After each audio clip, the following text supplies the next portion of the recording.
week, we started off with the conclusion of St. Markovia's Abbey. You guys punched a hole through a very small window in order to escape the building, which was one of those things where it didn't super seem necessary, but I'm glad you did it anyway.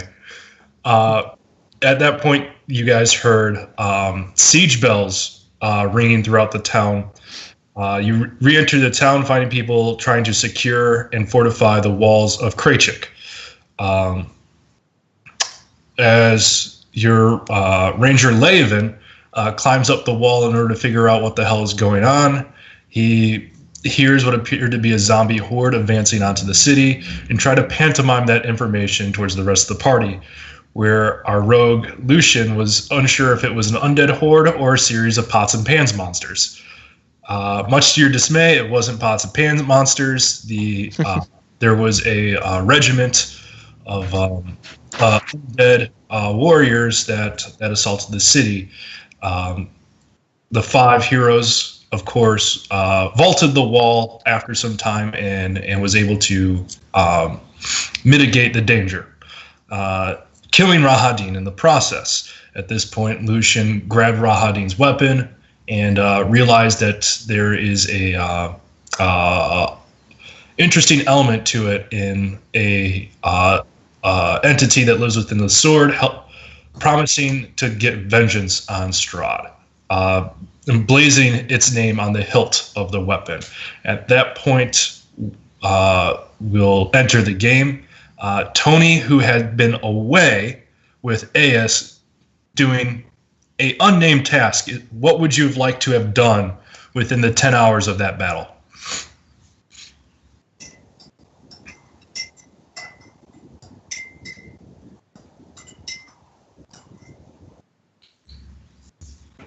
Toni? Sorry, I had my mic muted.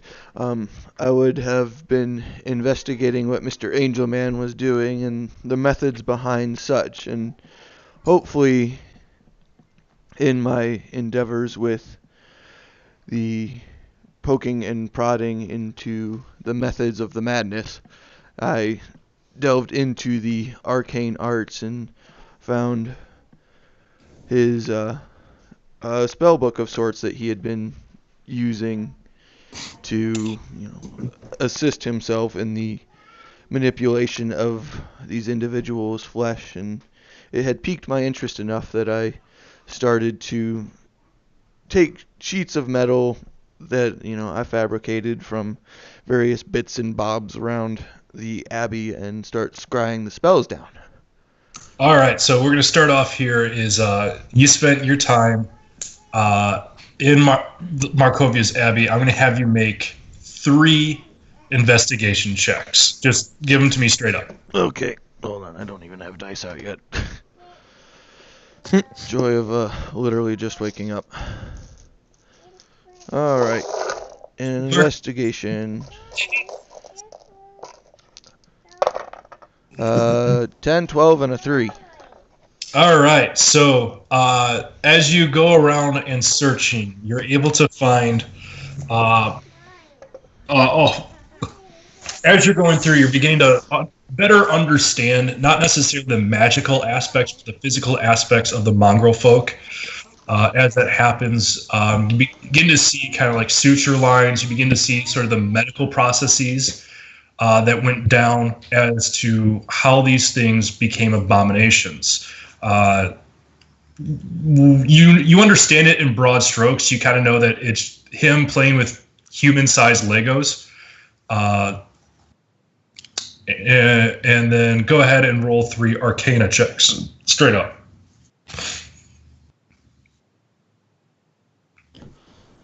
I'm starting off good, guys. 11, 10, and a 7. As you go through this, is you kind of understand that there has been necromancy, obviously, that allowed these things to come back from the dead, just like any sort of revivify spell or resurrection spell. But you know that this was tainted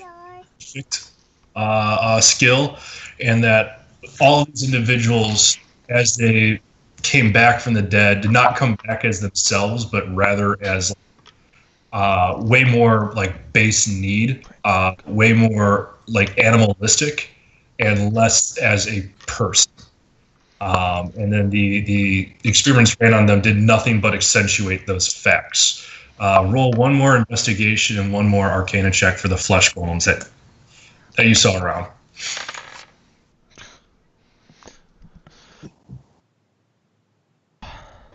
A 1 and a 9.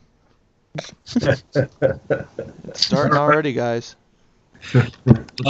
As you see the flesh golems on here, as you sit there and see that this one had a lot more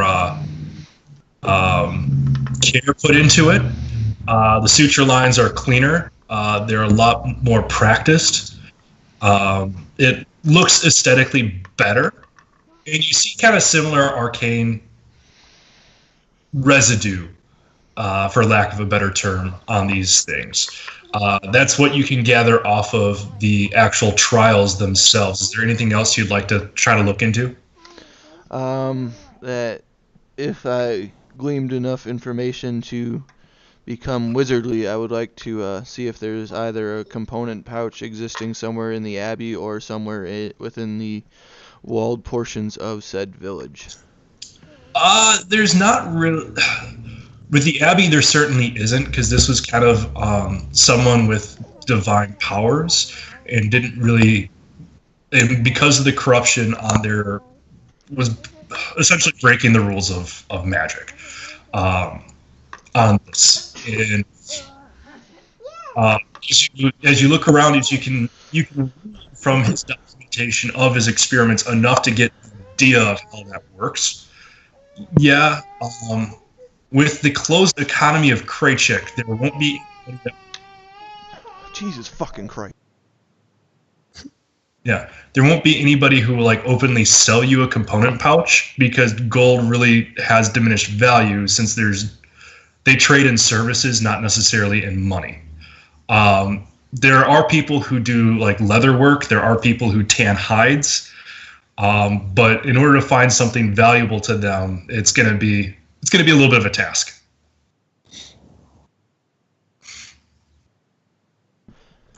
However, you do have common knowledge that the general store in Valakai has sold component, has them on display. That you know that they exist there. Well, then I guess I should be seeing if anybody in town knows where the party went, and start heading their way, and on the way to them, possible, use AS to fly me and swing by Valakai and pick one up. The amount of time that had passed was hours. So to fly to Valakai and back with AS's power wouldn't be likely, because they were setting out at the end of the session. So you can quickly find them. They're in the Burgomaster's cottage. You can join up with them, and that's when we'll bring everybody up. And then I'll do that then. All right. So you guys, after a long-fought battle, a rare, restful night of sleep, and a continental breakfast, discussing things, are right by the outer gates of the city with your carriage and horses that Leovan have taken so good of care of. Find yourselves awaiting your next step. NASA, what do you do?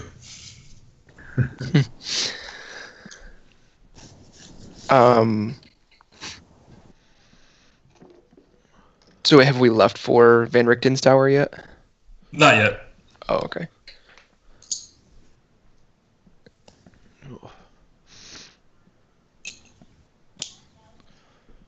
Has Toni found us?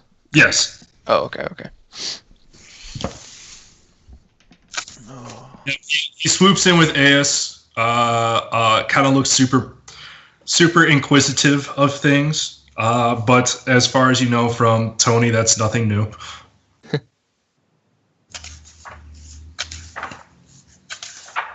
Toni, where have you been? You missed a bunch of fun.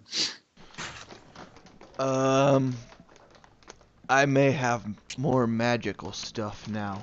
Turns out if you dissect dead things that are semi-magical in nature, you may learn some magic stuff. Problem is, I don't have any crap to cast magic.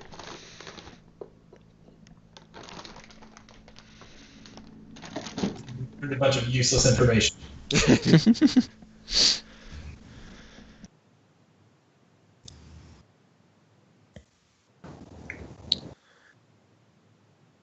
All right. Well, we were headed to Van Richten's tower to see if there's anything there that can help us out, any information or items. Right, Esmeralda? Yeah, that sounds like a plan. No. I would appreciate if we could try and convince a leather worker here or stop at Valakai or something and get me a component pouch. I want to try my possibly newly learned skills and see how quickly I can blow myself up with them. Well, I do have my hunting wagon at the tower. It may not be the prettiest bag, but I'm sure we can find something that will work for you with all the random odds and ends that are in my wagon. Well, I would greatly appreciate that. I want to try blowing myself up in new and mystical ways. So, wait. We're doing this so that you can commit suicide? I haven't died yet.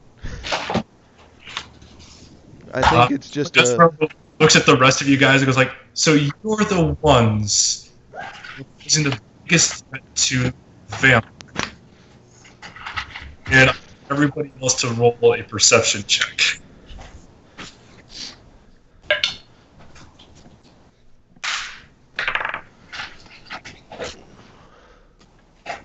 12. Yeah, you guys are able to hear under her breath. She just sits there and goes, "Morning, Lord, help us all." Yes.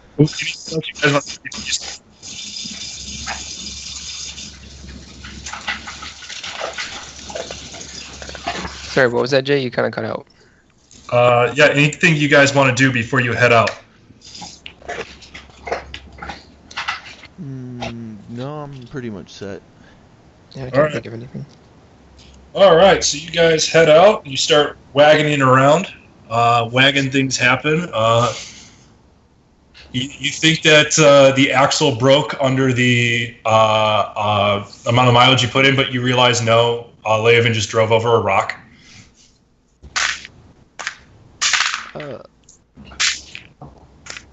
While we're traveling and whatnot, would it be a possibility to see if can make or have made any progress on them boots there? Yeah, certainly. Go ahead and roll twice for, or actually, no, it's same day. No, it'll be the next morning. Roll twice so we can add that to the total. Woohoo! D100 have the results. D100 and having results. There they are. Let's see here, 73, so that's what? 67? Or not 67, freaking 37? Mm-hmm. For Onyx. Working for me. And then the second one? That is... How about a 21 halved? That's before or after halving? That's after. Alright. Now I get to do math. So it's 59, 70, 85,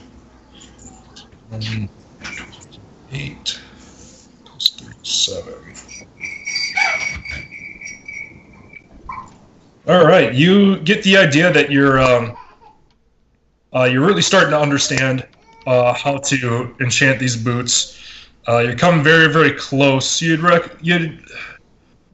is of your opinion that you're between 70 and 80% done, and that you're focusing more on reliability than anything else right now. Alrighty. Yep. As you go through, this time it is a completely uneventful ride over to Van Richten's tower. It turns out killing the guy in charge of fucking with you really ceases people to fuck with you. Weird. Yeah, as you get to the point where you start heading east on Savage Road in the woods, you come to a cold mountain lake enclosed by misty woods and rocky bluffs. Thick fog creeps across the dark, still waters. The trail ends at a grass-covered causeway that stretches 100 yards across the lake to a flat, marshy island with a stone tower on it. The tower is old and decrepit, with collapsing scaffolds clinging to one side. There's a large gash splitting the wall. Time-worn griffin statues, their wings and flanks covered with moss, perch atop buttresses that support the walls. Parked at the base of the tower, with inside the entrance, is a barrel-topped wagon spattered in mud that is much more colorful than anything else you've seen in Barovia as of late.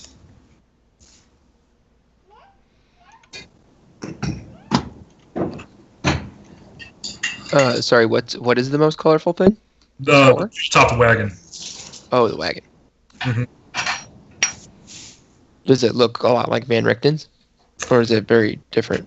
In terms of like the actual architecture, yes, it looks very similar. Whereas Van Richten's was much more like kind of sky blues and yellows and kind of looks circusy. This one is much more like it's got ambers and like burnt orange. It has sort of a sunset theme to it. As you look to your right, you see Esmeralda. You get the entire idea of how the painting scheme came to be, because her clothes have the same exact colors as used on the wagon.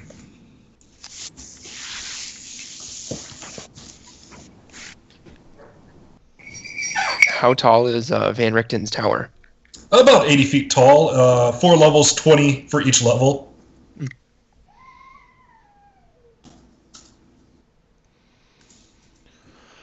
Oh.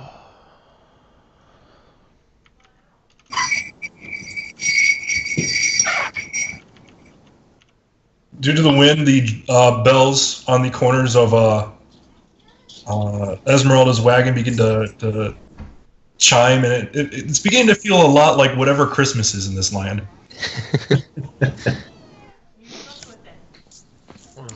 You stand those when you're driving across the country.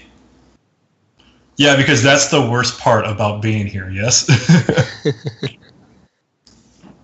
Oh man, I might get bit by a vampire, but these bells are so much worse. They drive me crazy.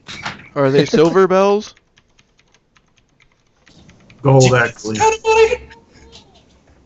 Spent all my money on the fucking wagon. But then you could fight vampires with your jingle balls. I think it has to be a bloodstream. All right, Esmeralda, do you like? Is there a horse hooked up to the wagon? Like, how does this wagon go? Well, I kind of had to cut the horses loose. So this is kind of my base of operations right now. Does this wagon need to come with us? No.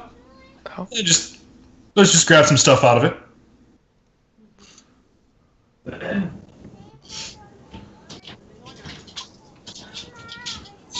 Hello. By the way, Toni, roll an Arcana check. Alrighty. How about a crit fail? So as you guys begin walking closer to the wagon, you notice under layers of mud, this wagon sports a crushed, like all the paint on it is fresh. This is a newly purchased and painted wagon. And there's gold trim everywhere. Brass lantern hangs from each corner with the jingle balls, as Toni so eloquently put. And red drapes cover a tombstone-shaped window on each side. A steel padlock secures the back door, hanging from a cheap wooden sign reading, "Keep Out."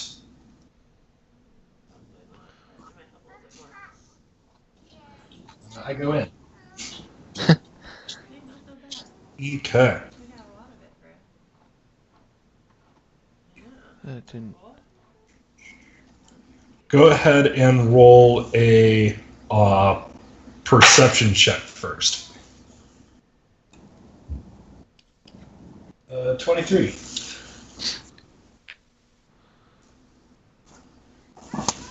Oh, that's... To it, you notice there is a trap that as soon as you turn the knob to get in, there's what appears to be a alchemical fire that will drop upon you. As you're able to say, before you put your hand on the doorknob, and you begin to think better of it. At this point, Esmeralda kind of was just looking around, looks for it, she's like, no. Toni, go try this. Don't. I am not going to sit there and be party to his suicide. It's going to happen sooner or later. There's a secondary door. Well, you go, like, at this point, she begins to get underneath the wagon, gets in between the axles, and is able to open up the door, untrapped door from the bottom. And she just sits there and begins taking things out, and just goes like, "All right, so." She begins ruffling through things, and she pulls out a disguise kit and just goes, "Don't know if you have one of these, but you probably need that," and throws it to Lucian. I do have one already. Pulls out a healer's kit, tosses that off to Hagrid.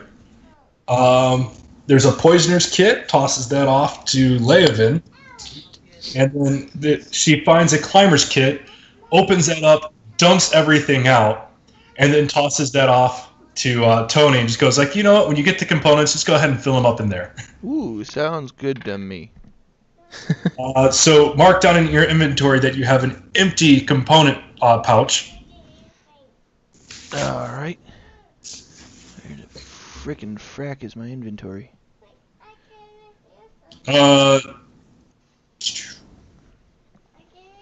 She pulls out some silver crossbow bolts. Comes out, it's like, "Anybody need these?" I could use them. All right, go ahead and mark off 10 silver crossbow bolts. And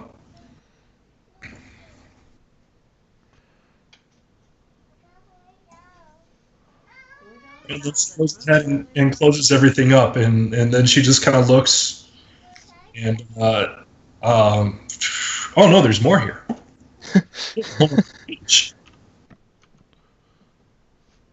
Pulls out a couple of scrolls. She tucks those away herself. And then the last thing she grabs is a book. As she opens it up, there's a loose page. And she begins to read it. There's a... And does anybody want to try to peer over her shoulder to see what it says? Yeah. Yeah? Go ahead and roll. It's not necessarily sleight of hand, so I'm going to say stealth.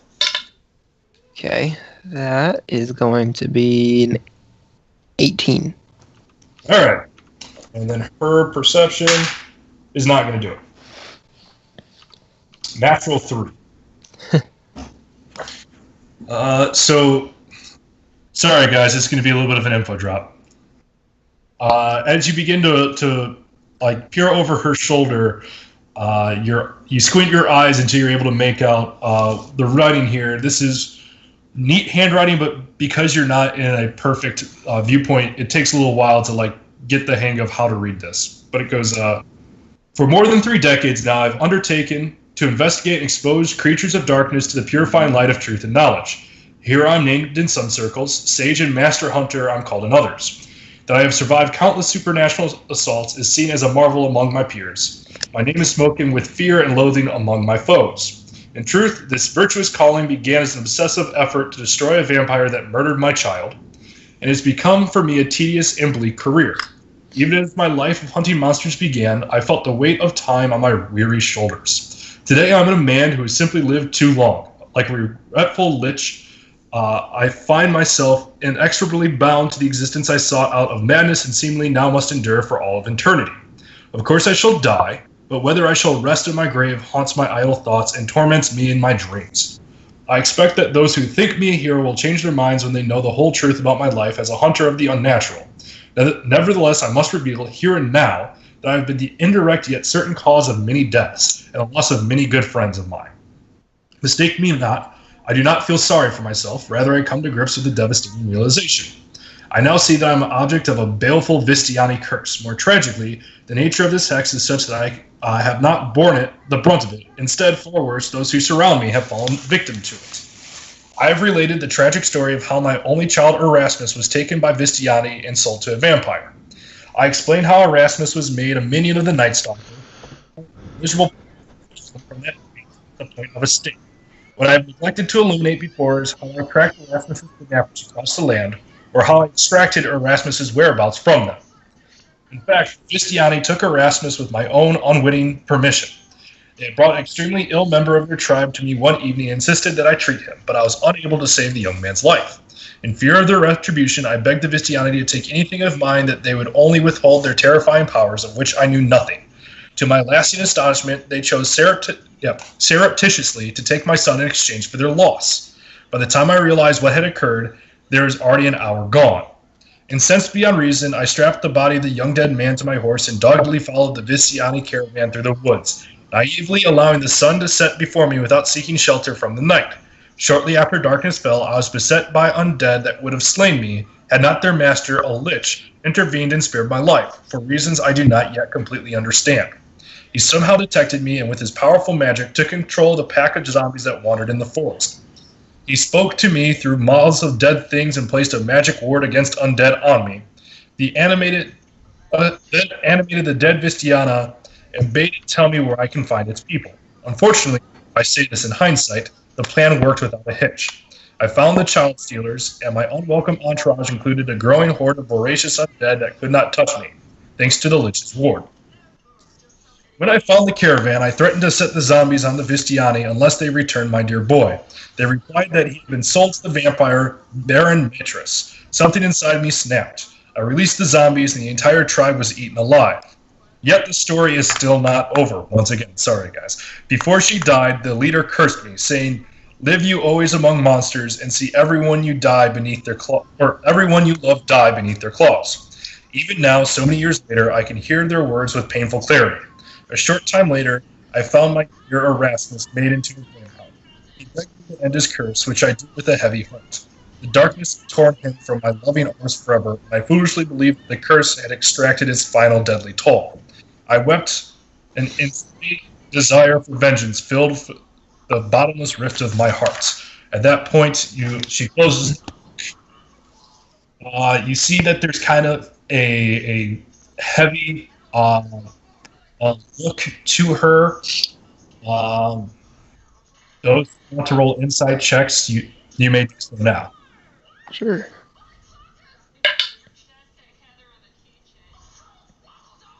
That's an adjusted 20.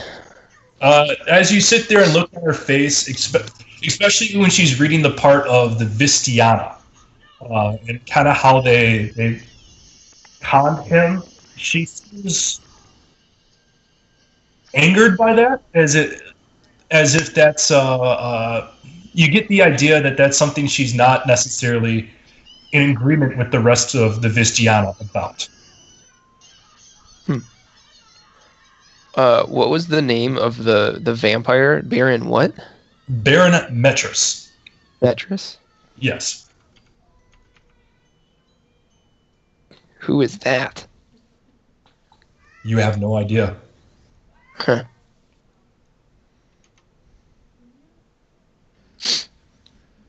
Well, I can't rightly ask Esmeralda about that, can I? I mean, you can do anything. The response may be negative. Right, but I probably shouldn't ask her about it. Esmeralda, is there anything in Van Richten's tower that may help us out? Any information in there that he's gathered over the years? Actually, I've never been inside. I've actually never met Van Richten. How are you his student if you've never met him? So he's left a number of written texts and instructions, sitting there and saying where he has identified evil, and he has created plans on how to take out some of these evils. And I felt compelled to follow these directions. So, yeah, I've never met the person, but it's not like he hasn't helped me at all. I'm still alive. All right, fuck that. We're going in the tower. Right, as you come through, the tower door is made of iron with no visible handles or hinges. In the middle of the door is a large boss symbol, connected a series of lines with 8 stick figures around it. Carved into the lintel above the door is a word, Kazan.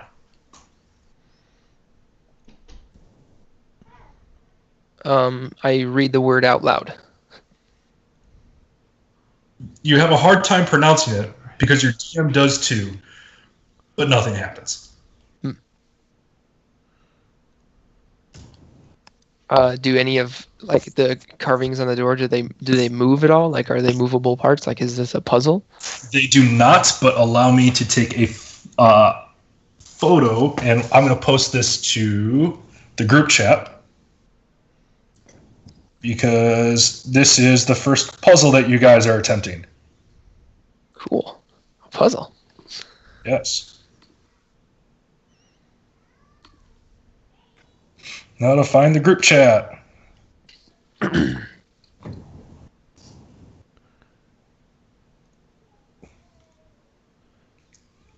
the visual here is kind of important for you guys having any chance of success at this. Good to know.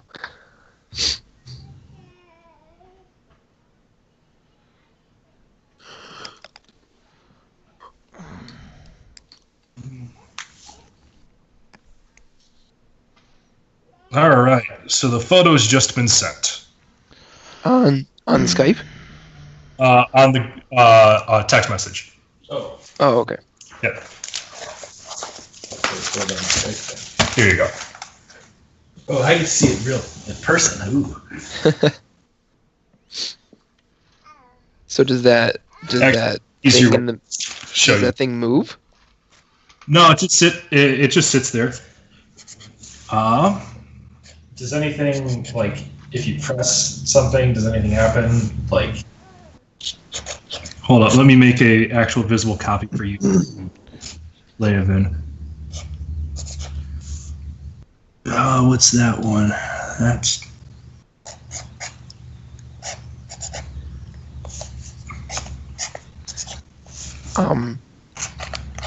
what language is that word that's above the door written in?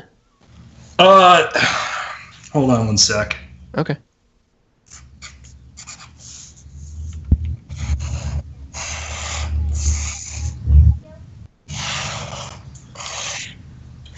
I start making the poses that I see in the figures. So that might be the easiest way for you to actually see it. So, hold on one second. So, Is it a dance? It looks like it's a dance. I make the touchdown man, Hold up. and then the walk like an Egyptian.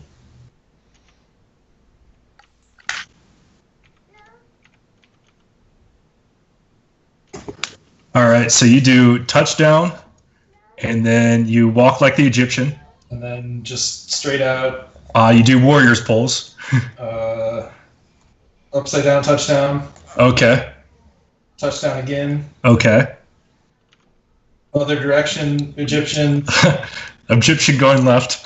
Straight out. Warrior pose again. Upside down touchdown thing. At that point, here we go.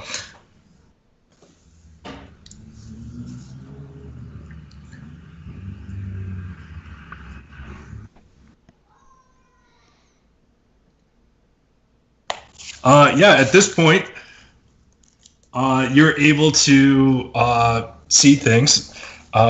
You're so welcome that your maritime law degree, Laven, is come into use because that maritime law dance opened the door. At this point, you see the lintel begin to just spin. It gets faster and faster and faster as it proceeds further and further into the door. Eventually, you just hear a clunk as the door just slides out of the way. How did it see me? Kazan, man. But to answer your question, is Kazan appears to be a elvish term, particularly to the high elves, which, as you remember, this being Van Richten's tower, doesn't really seem too out of place.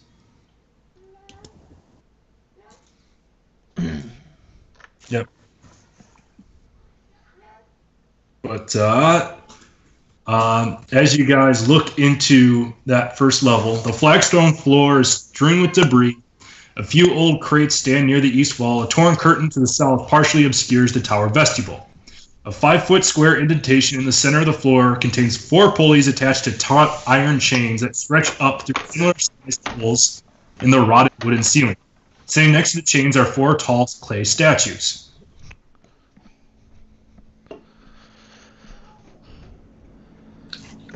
Now that I can unmute my microphone finally, because Bear's no longer going insane, nice job, Laven, on solving that. I didn't think that was going to work.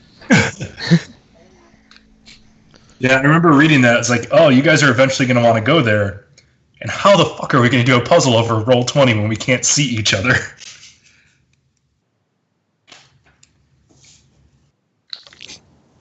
Yeah, I think it went pretty well. Yeah. Back in game. Are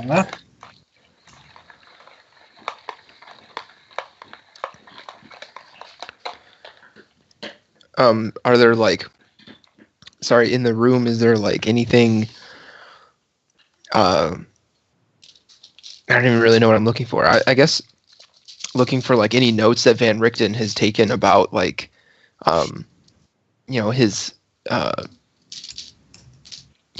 vendetta against Strahd or anything like that, any of Strahd's allies, things like that.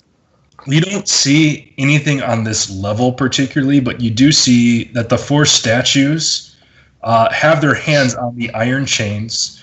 And as you look around on the floor, those chains appear to be with, it looks like painter scaffolding, just with a lot less safety features.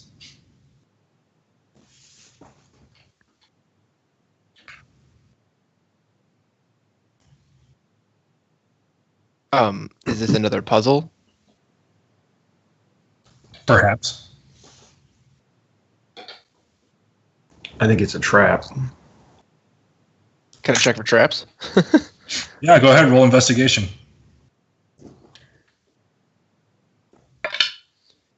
Ooh. That is a 10. Yep. Ah, damn it. My pencil.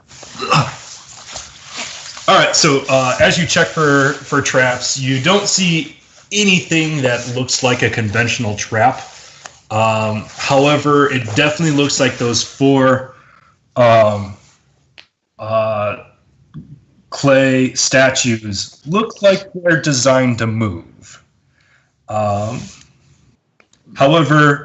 you begin to get the idea that based off of this being such an enclosed space, that if they wanted to fight you, they clearly have the upper hand, and they have yet to choose to fight you. I wonder if it's sort of an elevator. Huh. Is there a kind of makeshift platform to stand on? There is. Yeah, the scaffolding. The very scaffolding. Okay. Well, Hagrid, I think that's a pretty solid idea. And I step onto the scaffolding. Okay, you step onto the scaffolding. It kind of sways a little bit, but it's still within its respective place in the ground, just kind of shifting between the base that it sets in. Nothing happens. All right, let's test its durability. I get on. You hear groans and creaks. Being probably what appears to be the only Goliath in Barovia, as soon as you put your first foot down, you hear the strain on it. You think that it might be able to take maybe about 200 pounds in total weight. And I move my foot from the platform.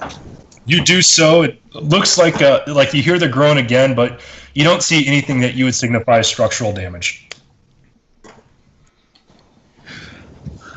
Well, it's up to you guys, because it's not going to be able to carry me. Is there anything that looks like it could be lever, mechanism, enchantment, thing in nature for moving this elevator type dealie? Yeah, you get that the statues are designed to it. Roll a investigation check, Tony. I can do that. And I can critically fail at it, too. As you look around, you notice that there's an elevator. Guys, I found an elevator. The elevator looks like it could support about 200 pounds total. How much do the statues weigh? Way more than 200 pounds. They're also not on the elevator. Right.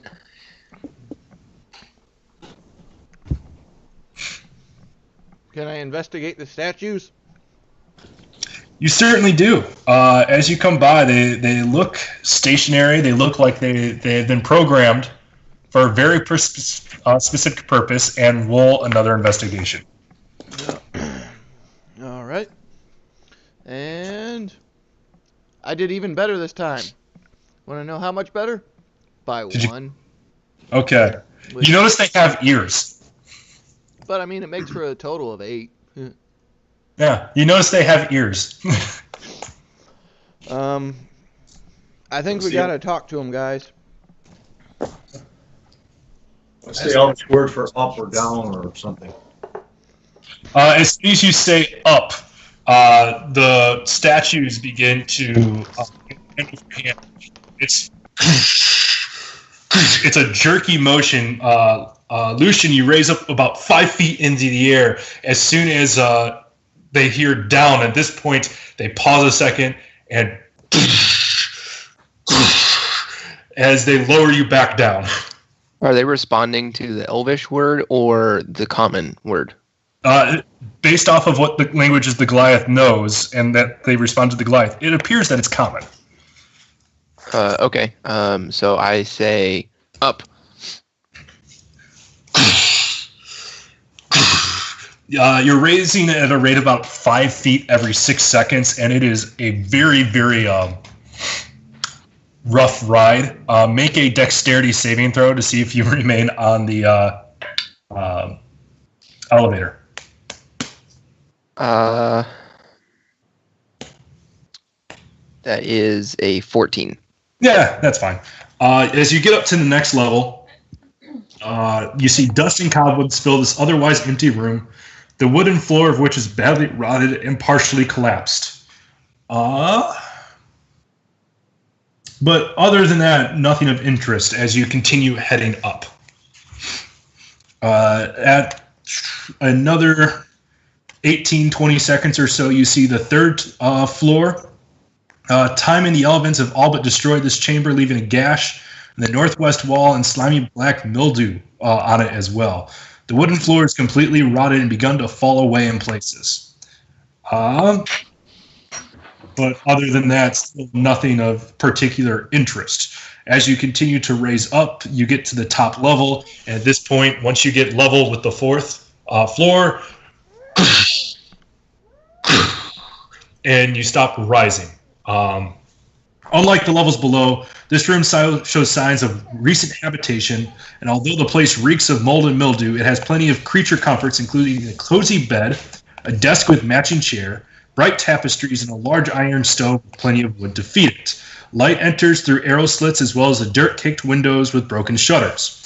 Other features of the room include a standing suit of armor and a wooden chest. Old wooden rafters bend under the weight of the tower roof, which has somehow remained intact.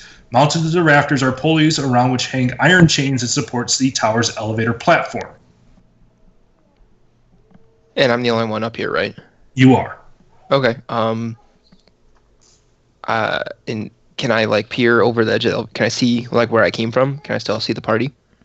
Not really. If you were able to like pick up the elevator a little bit, because it's not terribly heavy. It's a slab of wood, and you have 4 golems helping you out. You can open up enough of a slit to talk to them. I'll just say down, so the elevator goes back down. I'll stay on the upper floor though.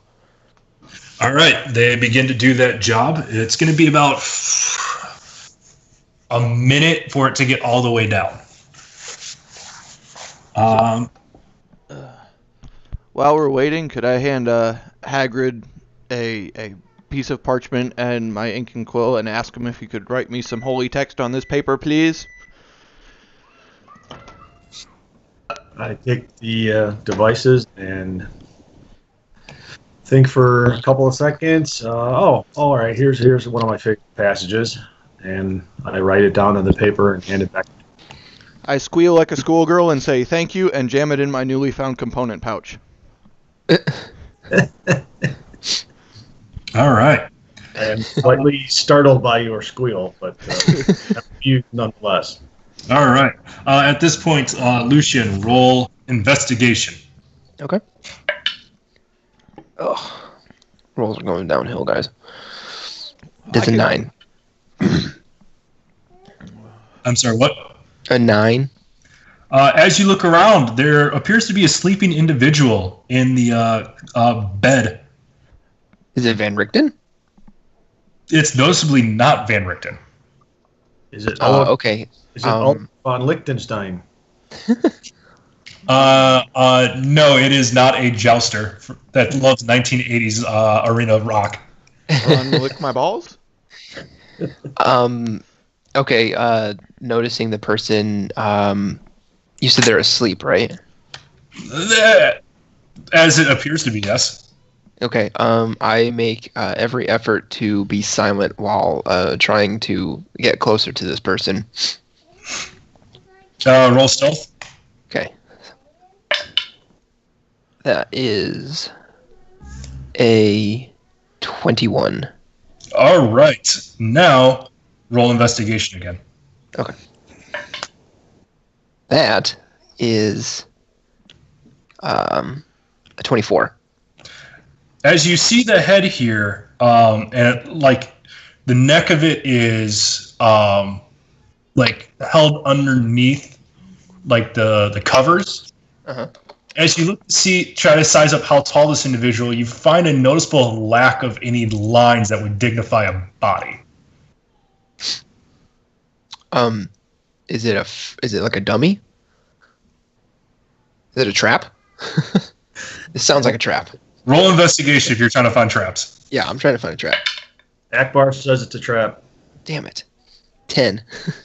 You have no idea if it's trapped or not. Okay, then I just wait here for the next person to come up the elevator. All right. To speed things up, who's up next on the elevator? I'll hop on it. Figure All somebody else can ride with me. The only other person that would be able to ride with you is probably Leovan. Well, How much do you weigh, Tony? 37 pounds. Yeah, you guys can certainly try. How about, can I see the hole in the ceiling? Yes, you can see the hole. Like, you can see the hole in the ceiling to the second floor and the third floor. Is it big enough for AS to fit through? Not with wings at full spread, but yeah, it could probably get its way up there. Well, I would like to attempt to fly up there. Hopefully not going splat and suicide in the process. Okay, you go ahead and roll dexterity saving throws for Aeus, and then you need to make an athletics check to see if you can hold on. All right. Let's see here. Dexterity saving throws. How many? Just one for Aeus. Let's see here. That is a 10, and the dexterity is 17 on him, so that would be a 13. Because he is giant eagle, and So he's able to navigate no problems. Now you need to roll athletics to see if you can hold on. that is going to be a 10. Yeah, you're able to hold on. Trying to do these completely mundane things.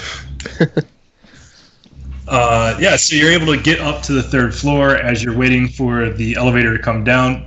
At this point, you see visualization of the 4th floor. All right.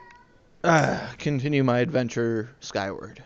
All right, give me one more athletics check for you, because this is so mundane. I'm not even gonna force a roll for Aeus. I got a 10 again. You still maintain your grip. Yay. Yeah, so at this point, you and your mechanical bird is up on the 4th floor. You see the head in the bed. Roll investigation. Alrighty. That is a 19 plus 6, so 25.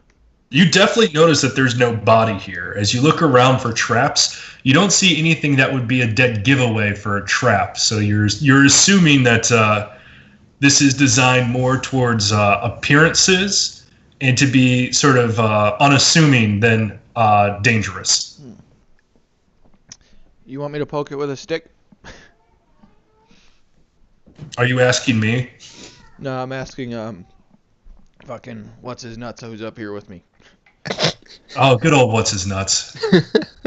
I remember P. Count like it was yesterday.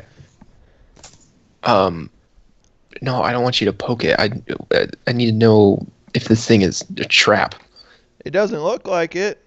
I mean, it looks like a man, fake head in a bed with pillows and shit around it. Oh, no, it definitely looks like a real head. Okay. It looks like a semi-real head. Okay, I throw back the covers. All right, at this point, you see some bloody mess. Remnants of entrails. It looked like this individual was severed head from body. And, yeah. Do you remember in The Godfather when they, threw over the covers and you found a horse head? It's like that. It's kind of like that. Yeah. Impromptu vomiting. Oh, if Toni ever needed a reason to impromptu vomit, this is certainly one.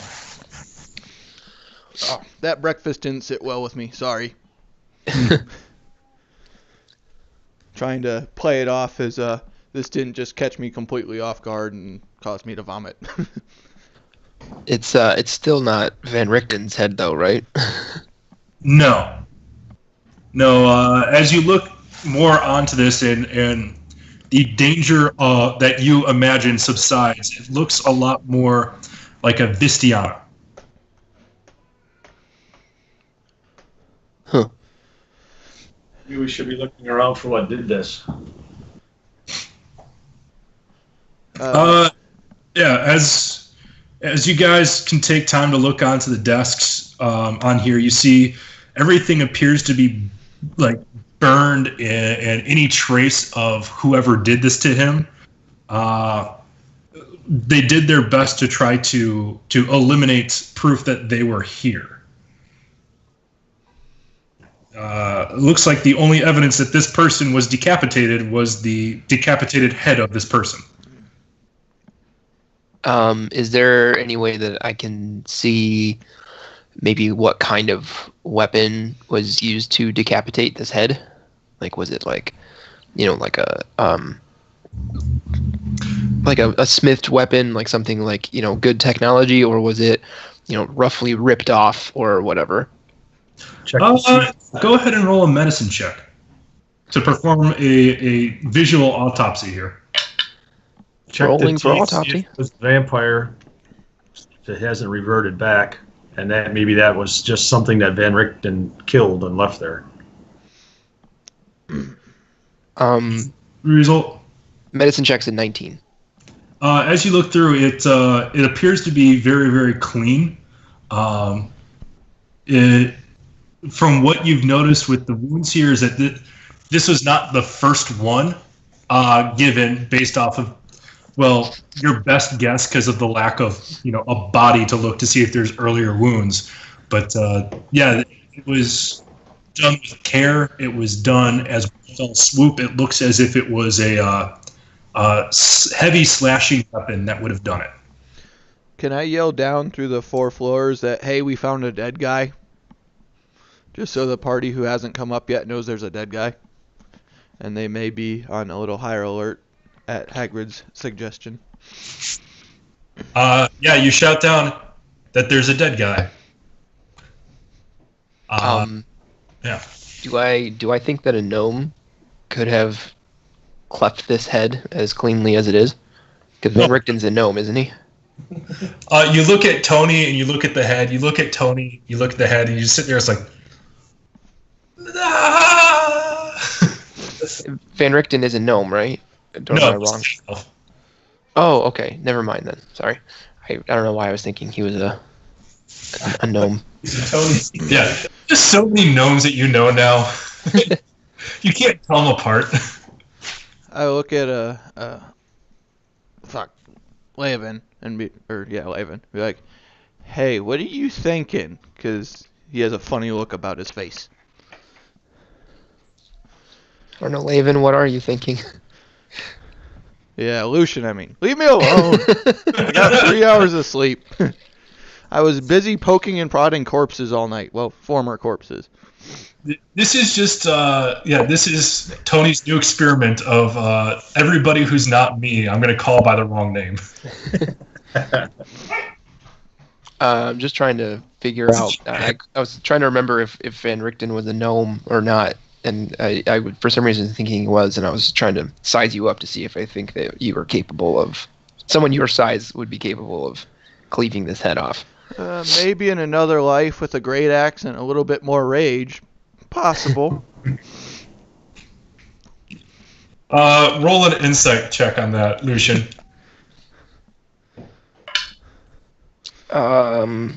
That's a 25. Despite the fact that you clearly think that he's full of shit and just saying stuff to conflate his ego, there's a small voice in the back of your head that just says, yeah, maybe.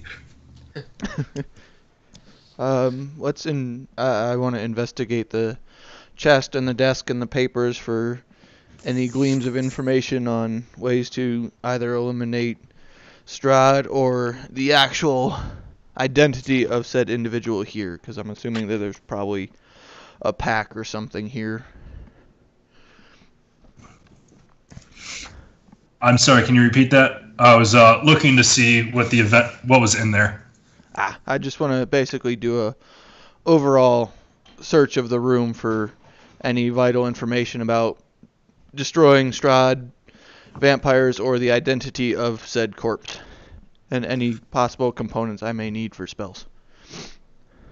You see some magic oils around here that were used preserving this Vistiana's head. You see that might be useful in order for like preserving components is the first thought that you have with it. At this point, as you look around,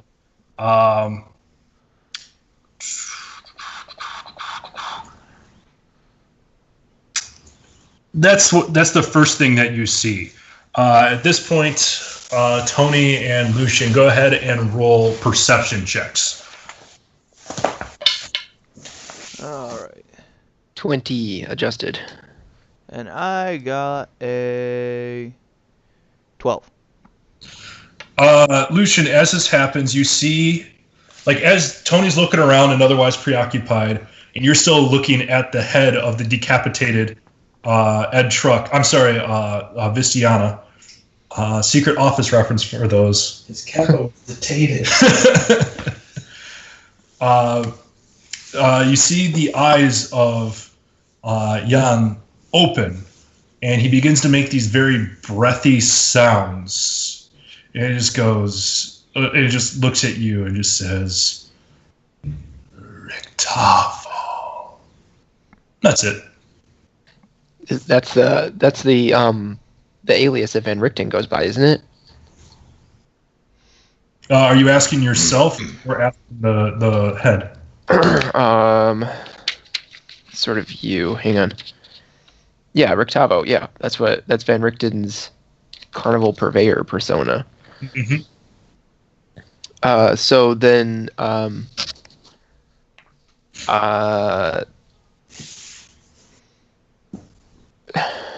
shit, I don't know if I want to ask the head if that's who killed it. It seems ominously obvious. Right, yeah. I don't think that I want Esmeralda to see this. Okay, she is still working on her wagon right now, so yeah. Okay. So she didn't come into the tower with us? No, it's a very small tower. There's about 35 feet of usable walking space per level. Okay, so with the four of us, it's pretty cramped already. Yeah, so, and to be honest, there's No. yeah, unless you guys found Van Richten, there's really nothing in it for her. Okay. Wait, fuck. What if this is the real Van Richten and his name is really Rictavo and that other asshole was just a vampire in disguise? You've never seen a dead body be confused before until now.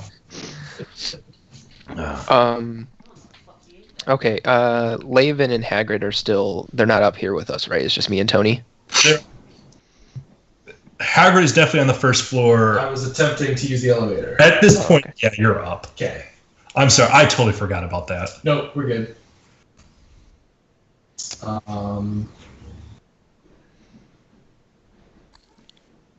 you tell me what the head is? Did we say that? Yeah, it's a human. It's a human? Mm-hmm. Well, the remains of a human. But it's pretty clearly Vistiana. Yes. Okay. So I say to Laven and Toni, I was like, this head just whispered Rictavo. I think that Van Richten killed this Vistiana, and I think it might have to do with the note that I was reading over Esmeralda's shoulder. I think that this might be a Vistiana that is related to something that happened to Van Richten, where his son was taken by the Vistiana and sold to some Baron, wrong notebook, Baron Metros. Metros. And Van Richten kind of had this vendetta against the Vistiana, and I think that this Vistiana might be related to that. He's clearly keeping it preserved for some reason. And at that point, because I have to feed Peter, we're going to take a break. So I'll be back in 5 minutes once I make sure I don't get a parking ticket. Okay. Let's see here. What do I need to find? I need a mirror. I need tiny tarts and a feather. What was the holy writing for? That is for Shield of Faith. Oh, okay. Hagrid, what did you write? Hagrid left. Oh. Alright, I'm gonna run to the bathroom too, just because I know I'm gonna have to go soon. For the record, Scott's making peanut butter crunch. What did you say? What? What did you say? I just said you're making peanut butter crunch.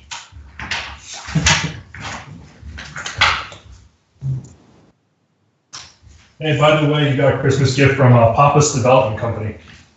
Oh, nice.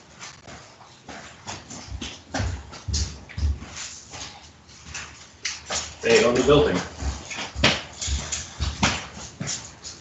It's nice to know that that's what they're spending your rent on.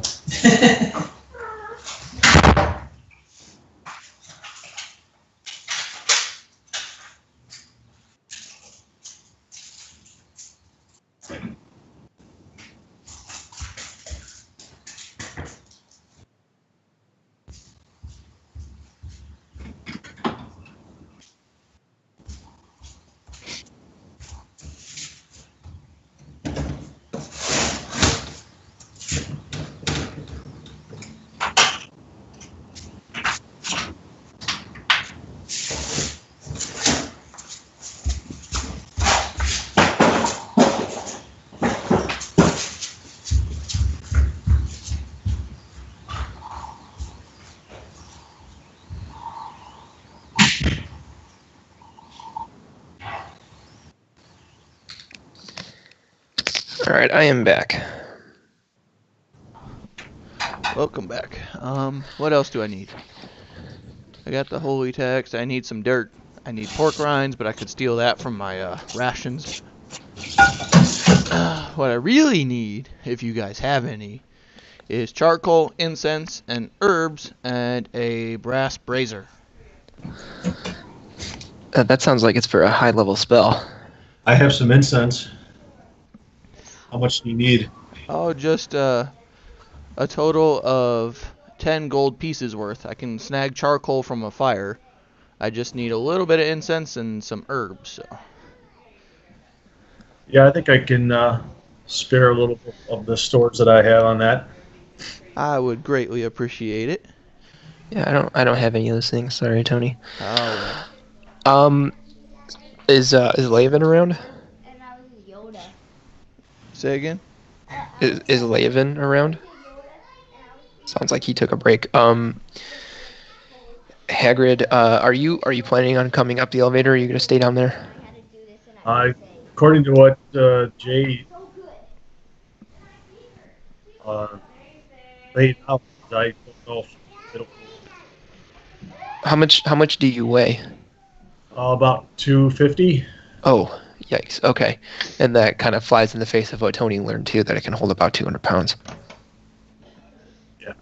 Okay. I was pretty much relegated to staying down here in my mind. Sure. Yeah, I will.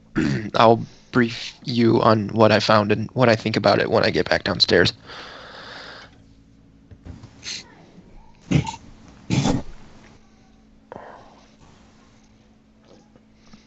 I should ask. I'm going to ask the head what its name is.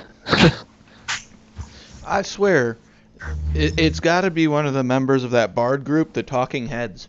I'm telling you.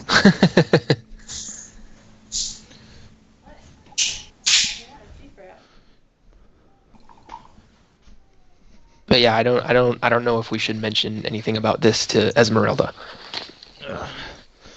Wait, ruin her childhood hero for her? Sounds about like coming into adulthood. Well, I mean, it's.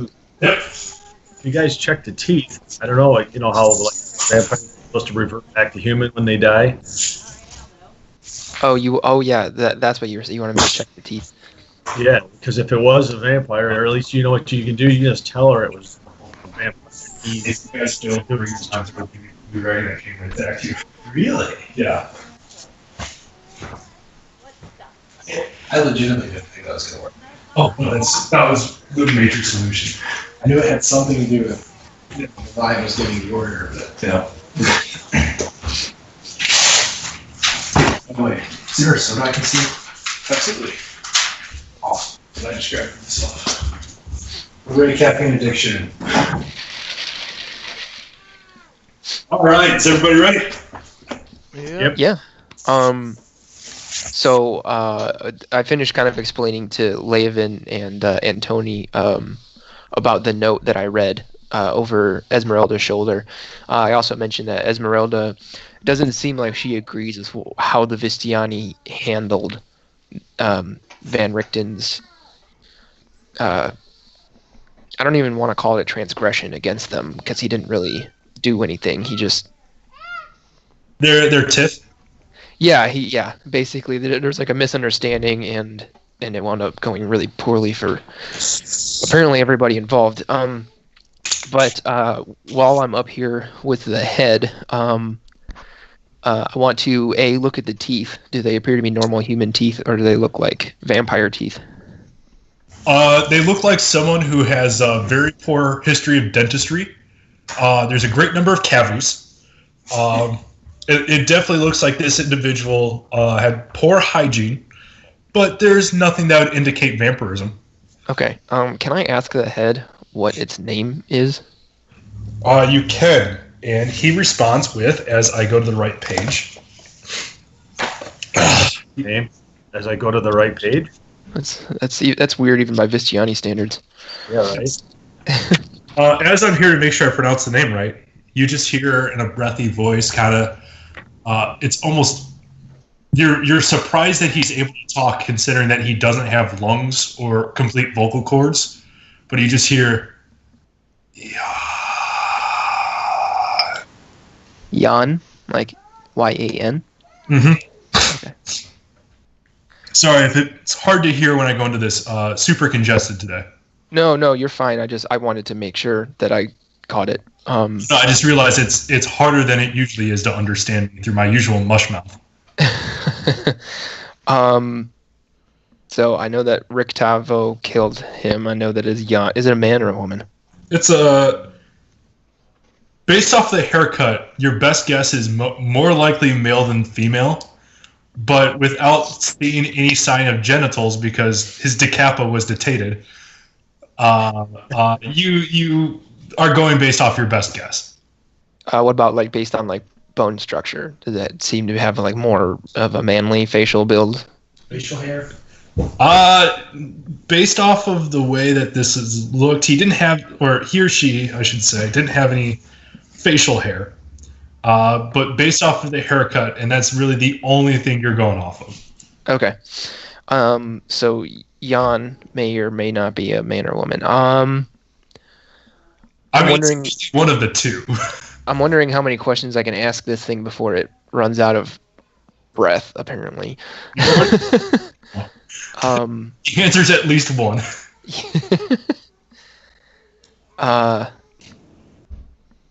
I'd look to Leovan and Toni.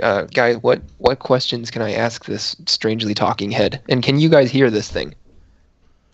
Those guys can roll roll perception and investigate, and Leovan roll an extra investigation. So Justin, Yeah, so make 2 rolls. Everybody else makes 1. What was the first one? Perception. Perception 15. Okay. Investigation. As you come up through the elevator, you just go, "Oh shit, decapitated head!" And as you look around, you see that the animated armor, the way that it is positioned, is that if it moved its axe blade down, it cuts right where the line is. In the gap between the neck and the rest of the missing body. Is he a killer? Mm-hmm. As you're looking around the animated armor, just making sure that there's nothing that would trigger an attack. I prod it. It just kind of goes back to the spot, but it doesn't look aggressive. Fran, can you go play? Is there a body inside of it belonging to the rest of this head? Investigation. I'm sorry. I'm taking it. 12. No, you don't see a body within the armor. Okay. Well, I'm reluctant to cram a head inside a suit of armor. I don't want to give it sentience in a body. We don't need a robot Nixon scenario here. Do you want to put the head on the armor?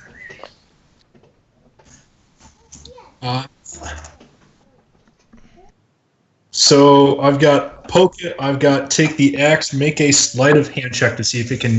You can do it without notice. 14. Okay, Toni and Lucian make perception checks to see if you notice him taking the axe. By the way, just so you know the result of the die. 15. All right, so at least Lucian knows that you try to take the axe, but the armor does not appear to respond. Sweet. So now here it's just there, holding its hand out like that, but there's nothing in it. And then there's you just holding this axe that's terribly balanced. The more you notice it, you realize that this is a god-awful weapon. So I'm keeping this thing. Aren't you guys on the third floor yet? You guys are on the top floor. Oh, they're on the top floor? Okay. Yep. Hagrid is still on the first floor, according to our conversation earlier. Yep. Okay, guys. We should get back down because I don't know that there's much more that we can find. But we should. I mean, is there any more questions we can ask the head? What questions would you ask a separate head, other than who killed it and who it is? Yeah, I think it's great. Why was your head preserved? So based off of that question, Leovan, the head returns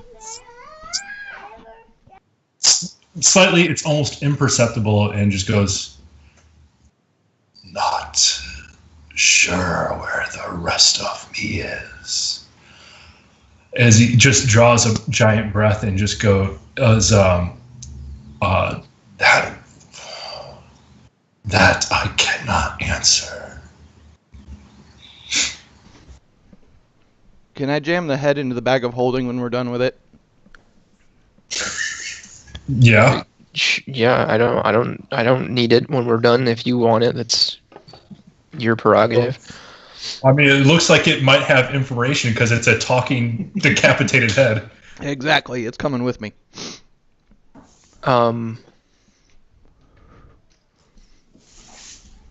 Why did Rick Tavo kill you? All right, that's a key question there.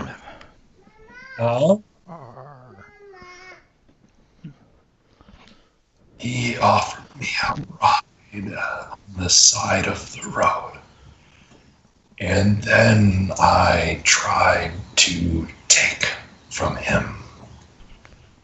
I did not realize how petty he was about petty theft. He stabbed me, and then I was here. What did you try to steal? At this point, as soon as he answers this question, the milky white eyes begin to close and the mouth goes through. You ask your question, but it appears that whatever magic ritual that allowed him to talk has ended at this time.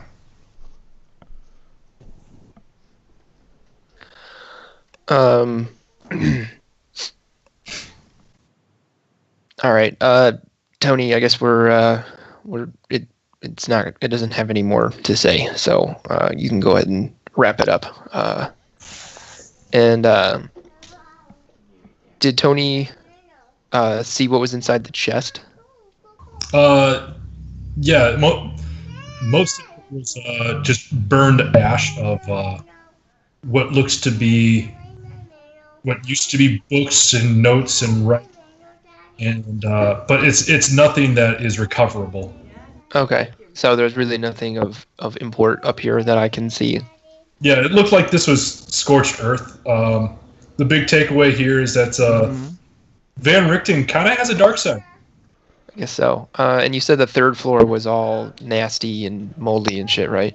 Yeah, second and third floor are kind of destroyed beyond repair.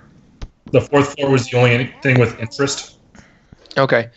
I head back to the elevator, kind of like scratching my head deep in thought, and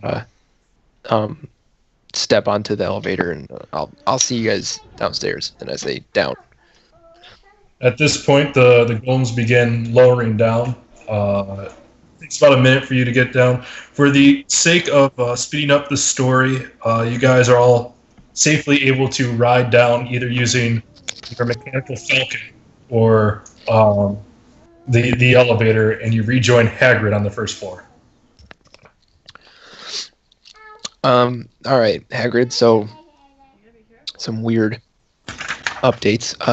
On the top floor, there was a lot of stuff that was burnt in what looked like an attempt to hide evidence. And there was a severed Vistiani head. As I pull it out of the bag of holding.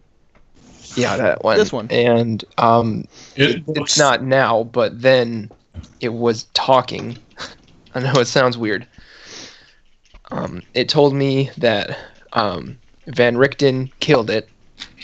Its name is Jan, and Van Richten killed it because when Jan accepted a ride from Van Richten, he tried to steal something of Van Richten's, and Van Richten killed him over it. Now, at least all it was punch people. Right, yeah. So it seems like you and Van Richten have a little bit in common, I guess, when it comes to avenging theft. But one other thing, too, that I didn't mention to you... You should, at this point, roll a common sense check. Just D100. That's 15. Yeah, absolutely. Assault and murder are totally equatable crimes. Yeah, absolutely. One thing I forgot to mention, or that I didn't really mention, so when we were getting stuff from Esmeralda's vampire hunting cart, she had a book with a letter in it, and I read it over her shoulder, and it was talking about how Van Richten accidentally made a deal with a Vistiana, and they took his son and sold him to Baron Metris, some sort of vampire lord at the time. And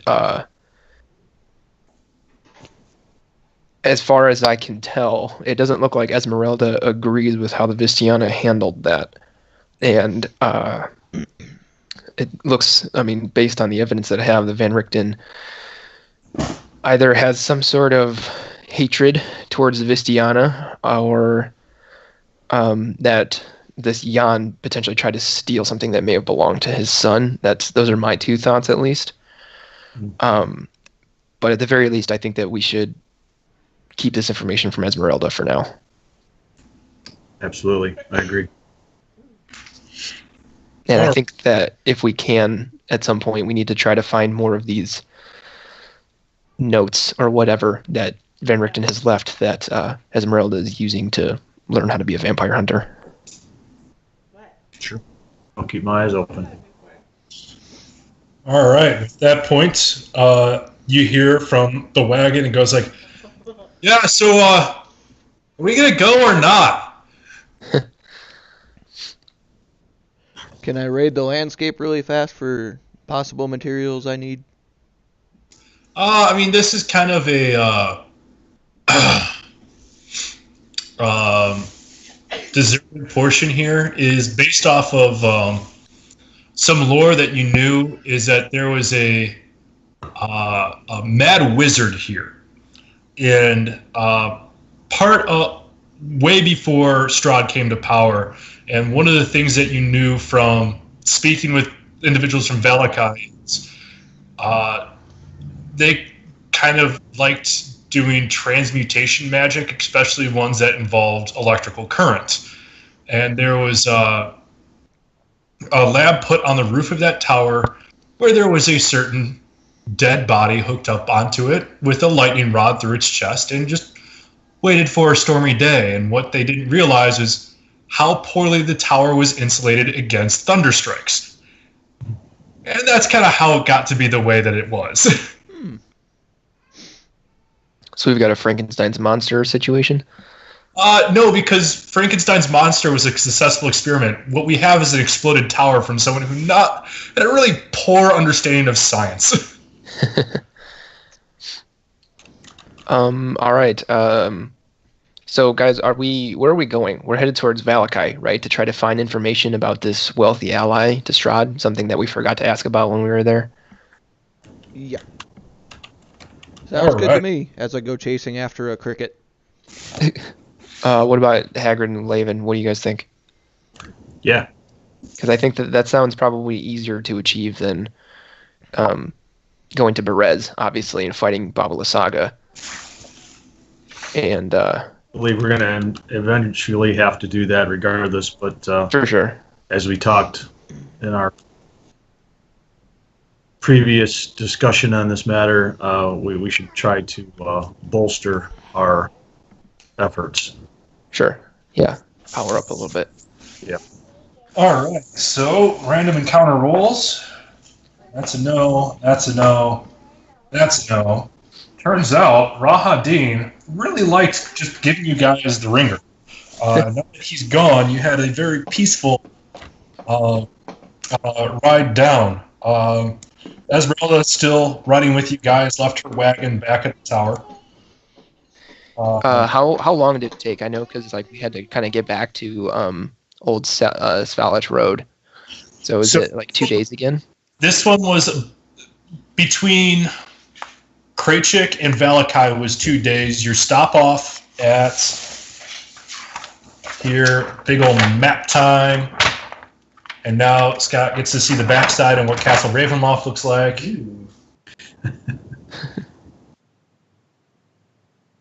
V on there.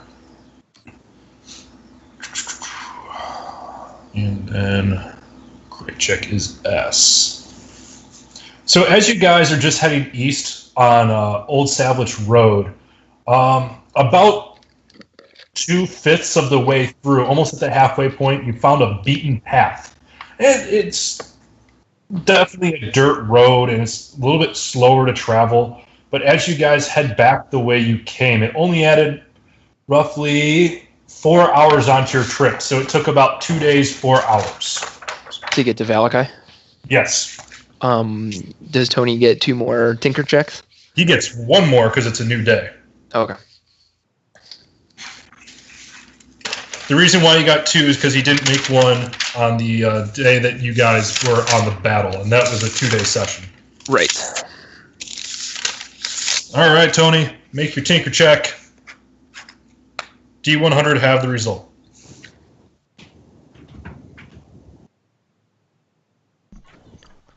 It's a 26 after I halved it. After you have that. Okay. Plus 26, that boom, that goes to boom, to boom. You honestly thought that you're going to get this done today, but as you finish, you realize it just doesn't look quite right. And it doesn't match his clothing at all, and this simply cannot do for someone who has to blend in. You're over 95% done. It looks like 1 more day just to get the aesthetics just right. This is something you'll be proud to give to your friend. Okay. And as we're traveling, could I also spend some of that time chasing down the resources I need for spell casting? You certainly can try, but be aware that everything you need can probably be found at a general goods store. Ah, okay. I just figured we were traveling. I could scoop up some dirt and maybe some glowing moss or a firefly and a cricket. You based off of the weather patterns, crickets would be hard to find. Fireflies would be hard to find. Damn it. But dirt is everywhere. All right, I'll take my dirt. Try to lick for concentration bonuses, because apparently that's how things work now. Well, I had to taste it to make sure it was of high enough quality to be used by me. I mean, it's not like Illinois topsoil, but it works at a pinch. Okay, this'll do, I guess, guys. Won't make really good tea. All right. Where do you guys think we should? I mean, obviously, Tony, you've got some shopping to do. Hagrid, I don't know if 10 crossbow bolts is enough for your purposes, or if you wanted to pick up some more. But I think, me personally, I wanted to check in with Erwin to see if I can get some information from him. All right, so split the party. Split the party. Split the party. Shopping montage. All right. So, starting off with shopping montage. Who needs to buy things? I do.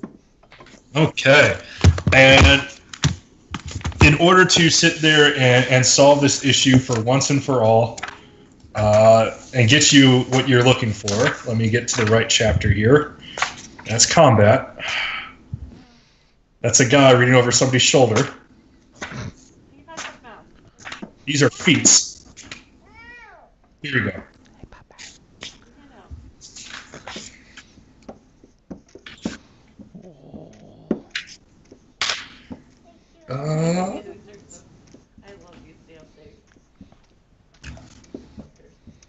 So you'll need to spend about 25 silver pieces buying the necessary magical components for anything and everything you can think of.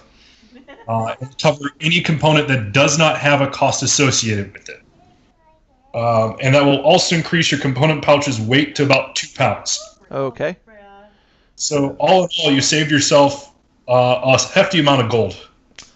Alrighty. Thank you, sir. I appreciate it. Yep, and the general store just sits there and treats it as if it was a regular transaction. Alright. Then I'm down to 465 silver pieces. All right. Anybody else need to buy things? Okay then.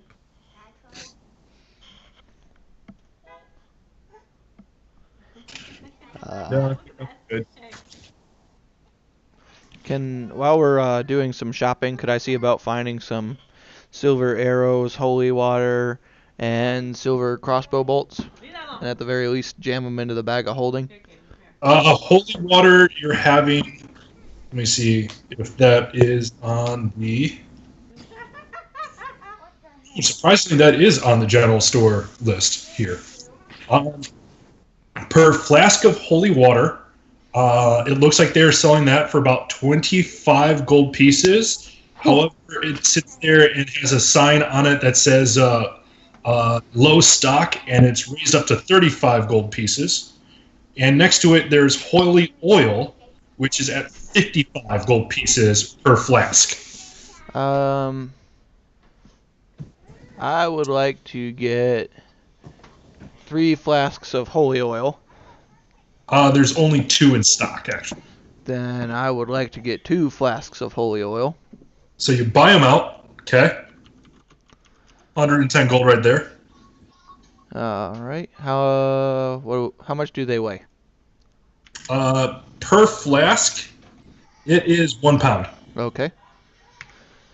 Any silver crossbow bolts, arrows, anything like that we can find during the shopping montage?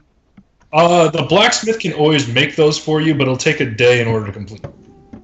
Then I would like to task him with making some for me, because I figure we'll be here at least a day.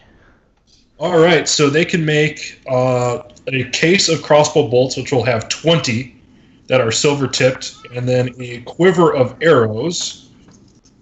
And the quiver will have, oh my gosh,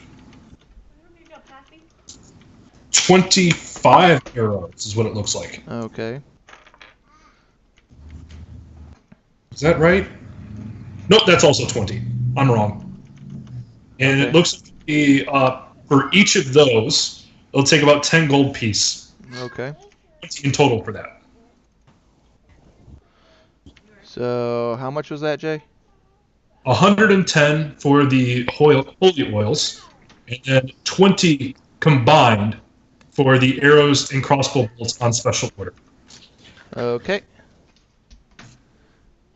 So that'll take me out another... What? Fuck, I can't do the math right now. It's 130, sir. Thank you. All right, there we go. Anybody else need to buy things before we move on to? Can I sell a couple things? Oh, you certainly can. Because I kind of want to get rid of my plain old rapier, Okay. and then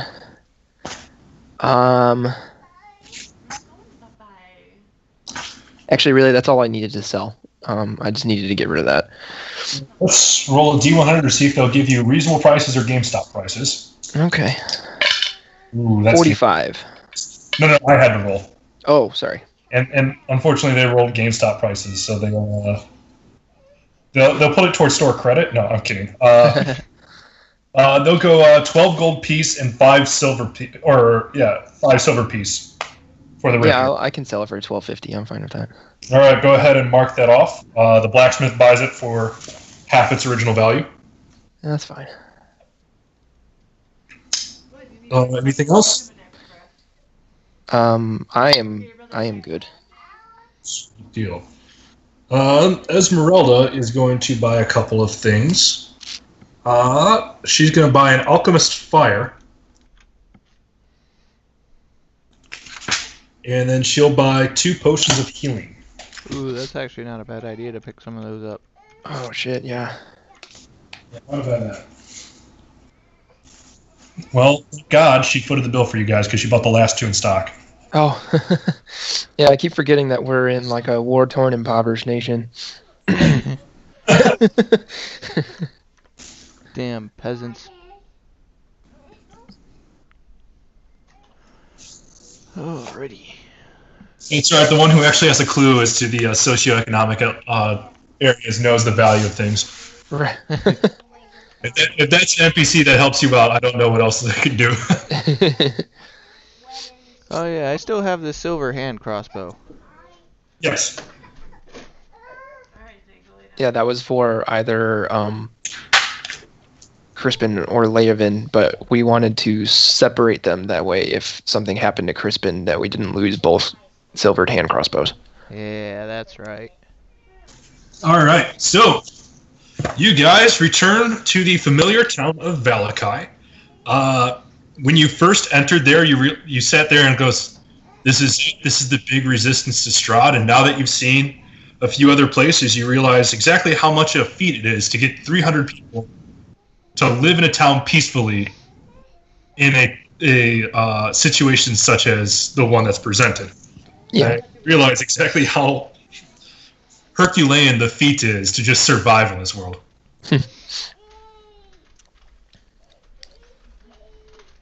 You approach the Blue Water Inn, and you have... oh, God, give me the actual name of the dude. Erwin comes back and in human form. Us outside, oh, so glad to have you guys back. Yeah, we managed to make it to St. Markovius Abbey and back, and also managed to cull the herd a little bit with Strahd's upper echelon. I pull out the scimitar and I pull it up a little bit so that Erwin can like see it behind the bar. It says we dispatched Rahadin. You did. That's farther than anybody else who's gone against Strahd in quite some time. That's significant. That's good. And since I brought you good news, hopefully you've got good news for me, Erwin. Something that we kind of forgot to ask about last time we were here. So kind of going back to, all the information that we're working on is based off of... What? Mike's talking to his family. Oh, all the information that we're going on is based off of the, magical ramblings of a gypsy. But Vistiana is the preferred pejorative. yeah. But so we're looking for a wealthy ally to Strahd. We're not sure if that means rich or rich of friends, resources, or magic, but we're looking for someone who is well-to-do, who is considered an ally to Strahd.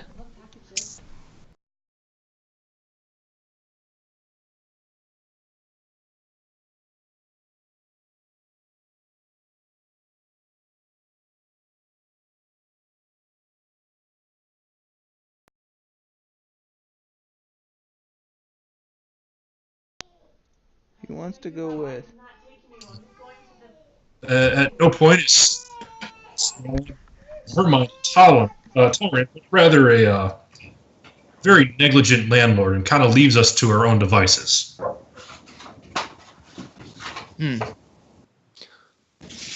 Well, that's definitely a start. Thank you, Erwin. Yeah, I mean, I can very careful about who, other than individuals, transfer the rights. You get information from, because I think she's got a lot of informants around. So in other words, we should probably keep our mouths shut until we run into her, so that they don't know we're coming. Sounds logical. All right. As usual, Erwin, I appreciate your time and your discretion. Yeah, absolutely. And by the way, I know we got a whole bunch of things already going on, but you've already proven yourselves the most capable people in the land by a long shot. My bar is running low on wine, and we were supposed to get a shipment while you're away, and it hasn't come in. If you can find time, not at the top of your list right now. Clearly, killing vampires are up here, and get me some booze is down here. But could you get me some booze? Well, we got to keep the town running. I think it's time we reassess our priorities. Run. At this point, he grabs your map, and he points out, for those of you, he shows you item W on the map, which is, as I'm looking around here... Boy, that's a hike. Yeah. South of Krachik, right? Yes. He sits there and goes like, this is the winery that is supposed to deliver for us. Once again, don't go out of your way for it, but you've got time. You go ahead and check to see what's holding them up. I'd hate to see that place is burned to the ground. They charged me through the ass, but there's nothing else on. Yeah, we'll see what we can do, and maybe while we're over in that area, we should empty out the old St. Markovius Abbey of what their stocks are to help you guys out in case that winery has been raised. Okay. Yeah, okay. Yeah, there was a strange individual running the Abbey up there. Best I can describe him as a drunken angel. I can't help but believe that's telling of something in a moral sense, but I'm going to ignore it. So I turn back to the party and I say, so what do you think, guys? Pay a house call to Valakai's landlord? Sounds good. Wait, by Valakai's landlord, do you mean Strahd? No, I mean the Watcher family. It's time to go to the end story. We're heading straight to Ravenloft, boys. All right, so as you guys are already well know that Burgomaster lives in the biggest house in here and loves to sit there and have parades because if you force happiness, that means vampires lose in his mind. Yeah, it's... Part of you feels like everybody here in Barovia is like partially Dwight Schrute from The Office, and like everything here has to be logically jumped to its farthest extent.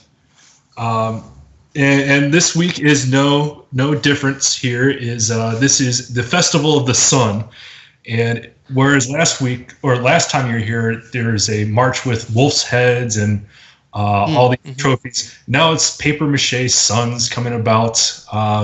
There's a guy who has a Neil deGrasse Tyson quality about him, talking about how cool stars are. It's a little compelling, but you realize there's bigger fish to fry right now. I look up at the sky and go, I don't think these people have seen the sun in a few centuries.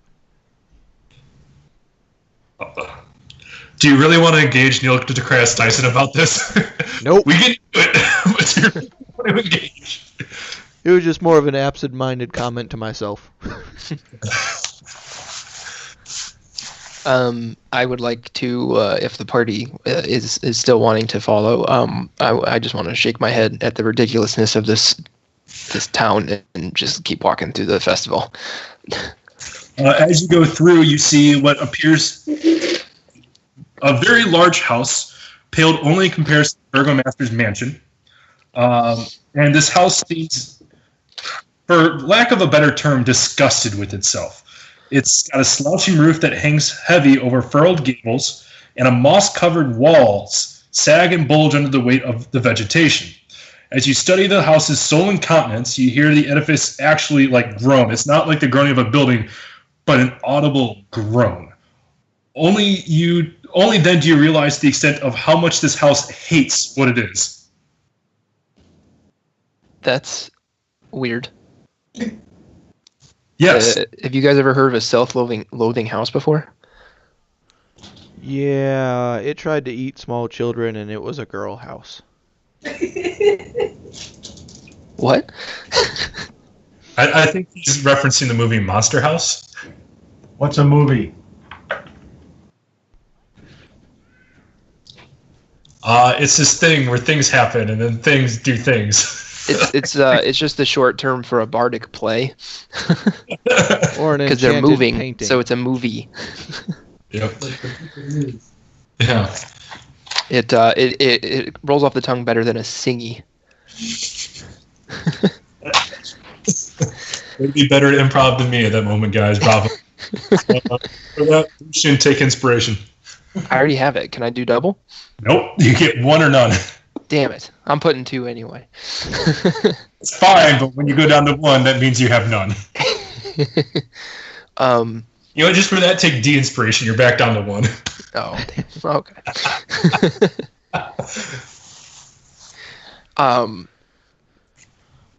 Does is it so it's daytime? Is it daytime?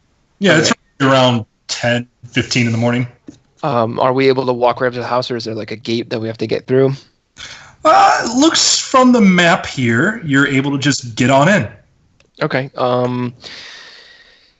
Is there a part of the house that's covered in ivy that appears to be sturdy enough to climb that isn't directly in public view? You're going in to the Shrieking Shack or something? What the hell? Yeah, I don't want to walk through the front door. I kind of want to get a lay of the land first. As I'm going through here, because this is something I clearly didn't plan, because I thought you guys going to go straight to Berez or Argina Vostalt. Got you again. Yep. What's coming next? Hey guys, if you want a DM, I'm just going to let you know you're constantly going to be on the back foot. So you can prepare for everything and waste a lot of time because not everything will get done, or this happens. So around the front door, it appears to be the main area that is not covered in ivy. The sides of the building are, and then on the ground floor, it looks like A and E are the entrances. Where's A?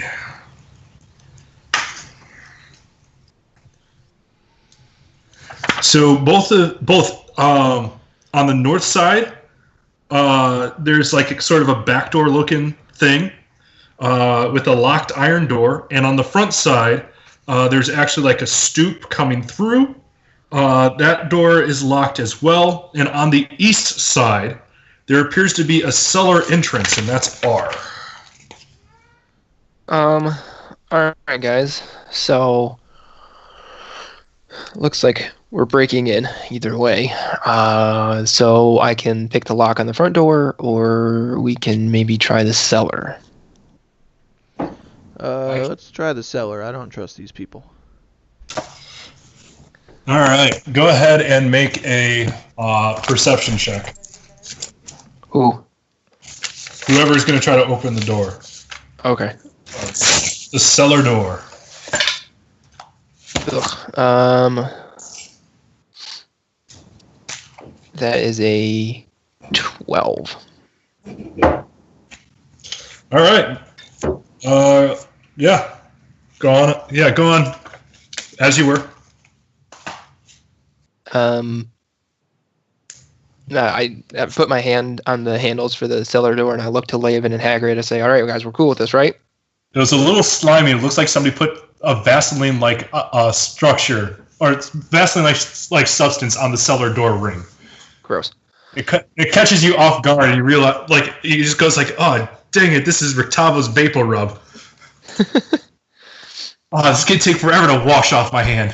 Speaking of which, we should go find what's his nuts and ask him who this head is. Why did you bring That's a good point. Why are we going in this house again? So this house is, so according to Irwin, this house is the house of the Watcher family, and they are very well to do, and they are known supporters of Strahd, from what Irwin told me. This is correct, right, DM? Yeah, everything here is factually correct. Okay. So I'm thinking that this is probably the wealthy ally of Strahd, and I don't think that we really need to talk to them, because as far as what we were told by Madame Eva, they have a locked treasure, which would help us understand Strahd better. So I don't really need permission to pick a lock on a box if the front door's locked already anyway, right? Sorry. Okay, I understand now. Proceed. Okay, so we're cool with the B&E, right? Well, no. But I am here to protect my fellow party members. Okay, your spiritual advisement has been noted. It has been considered. But I'm going to open the door anyway. And I open the cellar door. All right. Once again, you get more of Rictavo's vapor rub on your hands as you swing open the door. And that brings you to R. As a slanted wooden cellar door with an iron pull ring on and iron hinges stands against the foundation of the house, you swing it open, and you see a descending staircase leading down into the cellar. This large root cellar has a dirt floor, 2 ascending flights of stone steps enclosed by wooden railings stand across from one another. Tracks in the earth lead from one staircase to the other, and the other trail... How many times are you going to say fucking other? Let me try to clean up this language a little bit. My own and what the book says. This large root cellar contains a dirt floor. There are 2 ascending flights of stone steps enclosed by wooden railings and are across from each other, so the railings go down the middle. Tracks in the earth lead from one staircase to the other, and the trails from both staircases to the center of the bare west wall. 4 neatly made cots are set in a row against the south wall. So, if you give me a minute here, I will make a visual as to what this room looks like. Okay. While you do that, just to clarify, you're saying that the western wall is bare, but there are tracks leading up to it. Yes, and people can now see what DD&D looks like. There's St. Markovia. There's so many damn pages on this. DM's a hell of a drug, folks. So, as we come out here, draw a shape. That is a 4 by 1, 2, 3, 4. 4 by 8. And it's very hard to do this when I'm white on white. Yeah, that doesn't help very much. 8. Yep. And this box right here is a stairwell going up. This box right here is the stairwell going down. So let me get some arrows here. And the large box is the room? Yep. Okay. So this arrow descending once... Oh, gosh. Right again. You're back on white. Yep. So this is the stairwell going down. This is the stairwell going up. Okay. We've got there, there. Those are the cots. Yep. Okay. And from see is from you see footpaths here. I need to change that color because white on white is not today. White blue. You From could change the background of the map to like brown or something if it's a dirt floor. no, we can always do that. Like you see a pathway. Oh my gosh.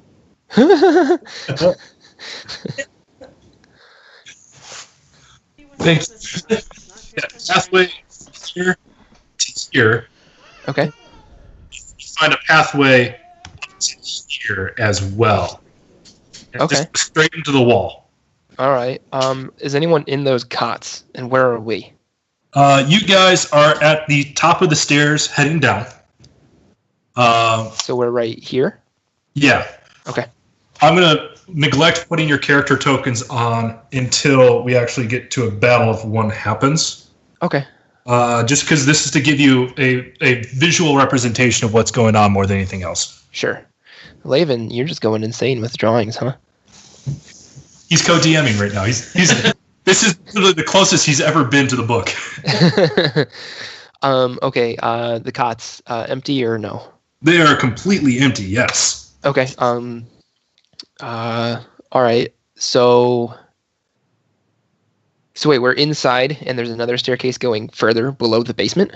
No, this one is descending up onto what you guess is the ground floor of the Watcher House.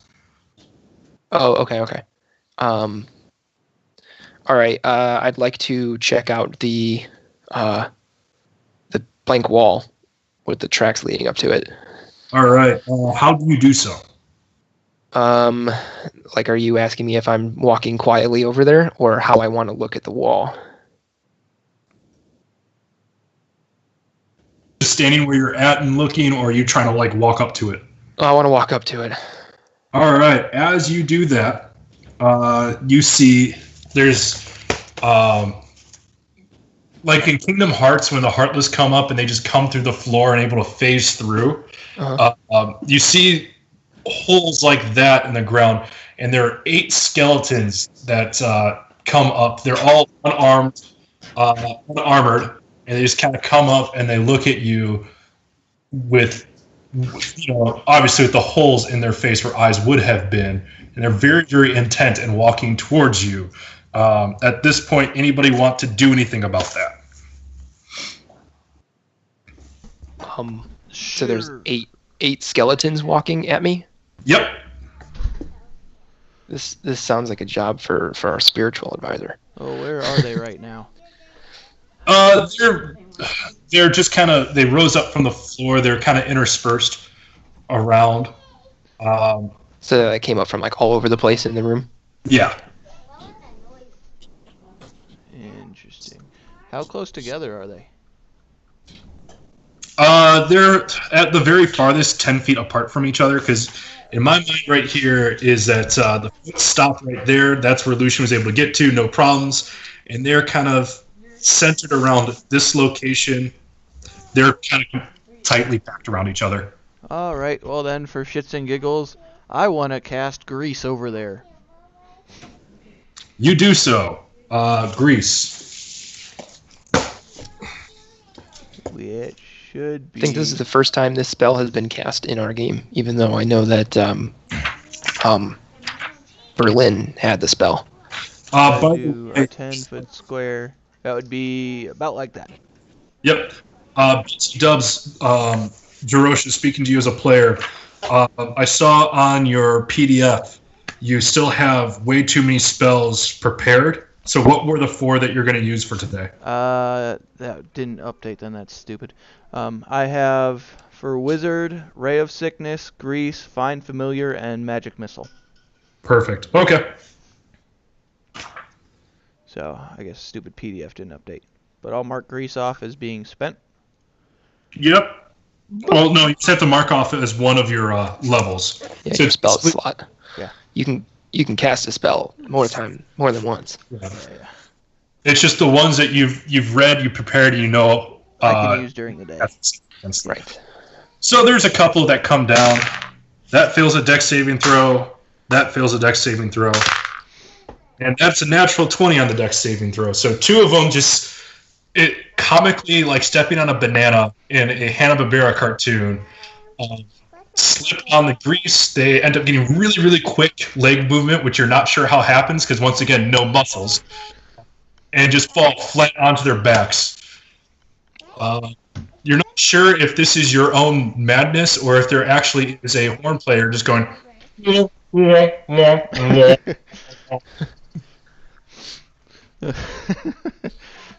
Just that image of skeletons doing like that Charlie Chaplin leg slip thing is in my head right now.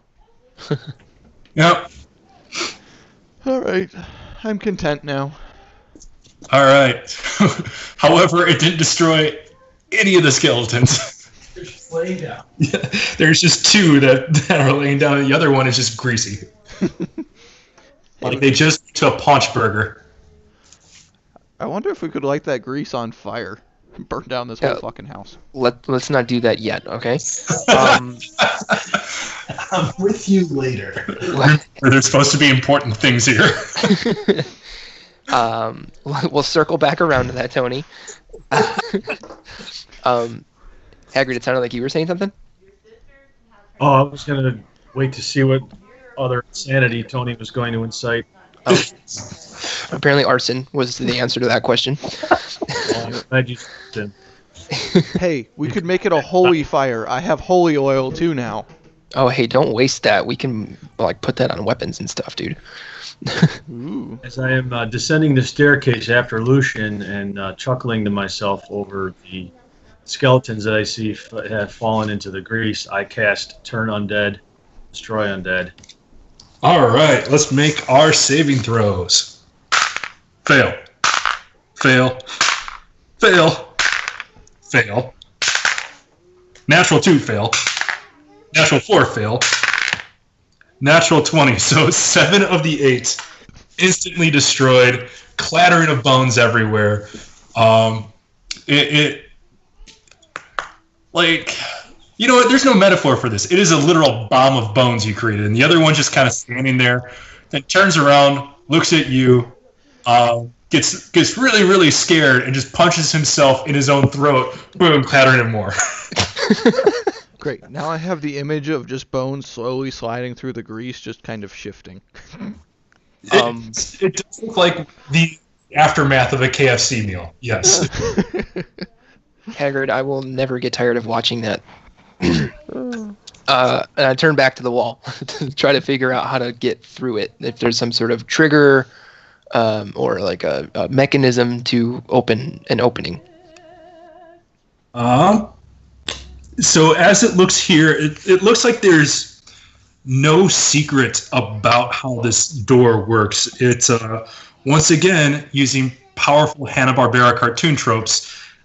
Is a spinning wall, and the access for it is in the middle. So it looks like you literally just push it, and it's a revolving door designed to kind of look like a wall. All right. Can I hear anything on the other side?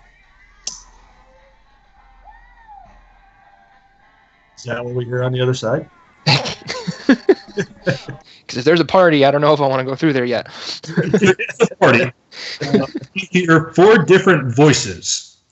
2 that appear male, 2 that appear female. And let me check the map to make sure I have this right. Yes, that is specifically right. Okay. To understand the relation between the 4 cots and the voices. can I understand at all what they're saying? Like, can I pick up on any snippets of the conversation? It sounds like a book club. However, you know how horrible book clubs about book 50 Shades of Grey would be? Uh-huh. This is like the vampire version of that. So they're fawning over vampires in a very erotic sort of way? Yeah, you hear the terms, like the book's title is Sanguinism in You, How to Love Your Own Tragedy.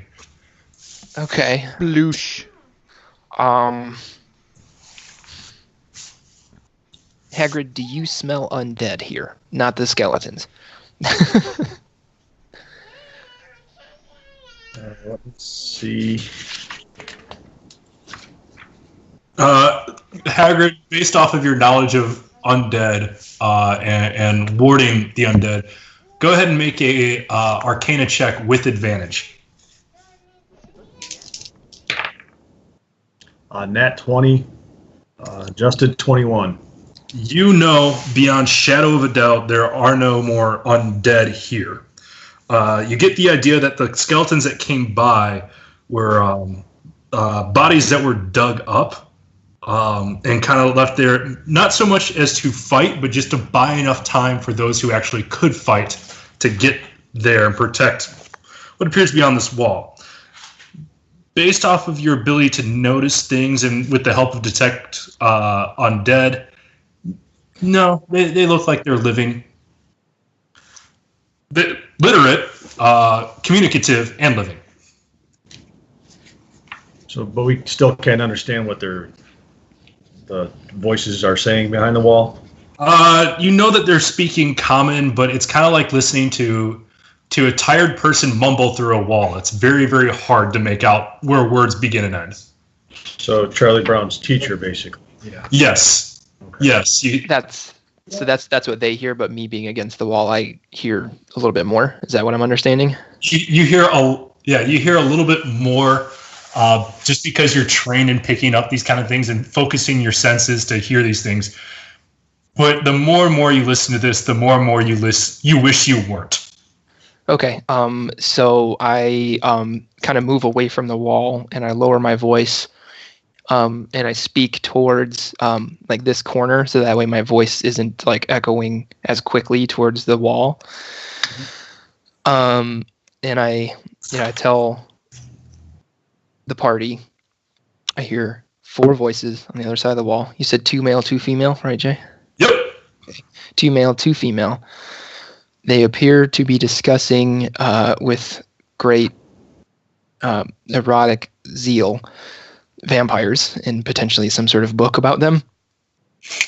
And based on the skeletons, one or more of them may be necromancers. The skeletons themselves weren't necromancers, but you believe that it was due to a necromancy spell that brought them back. Right, that's what I meant. I was saying the skeletons lead me to believe that one or more of the individuals back there may be a necromancer. Now I'm with you.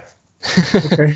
So are we going to walk away? We're going to open the sliding door or the revolving door? What are we doing? Is there any other way through this place? Yeah, you can go up the stairs. These stairs right here just look like regular load stairs and don't interfere with what appears to be the secret room right there. I'm going to try to sneak up there and poke my head out. Roll stealth to see if you're able to do that without drawing attention. Ooh. 9.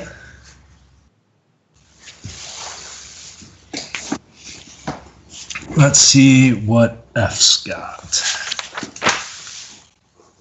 Yeah.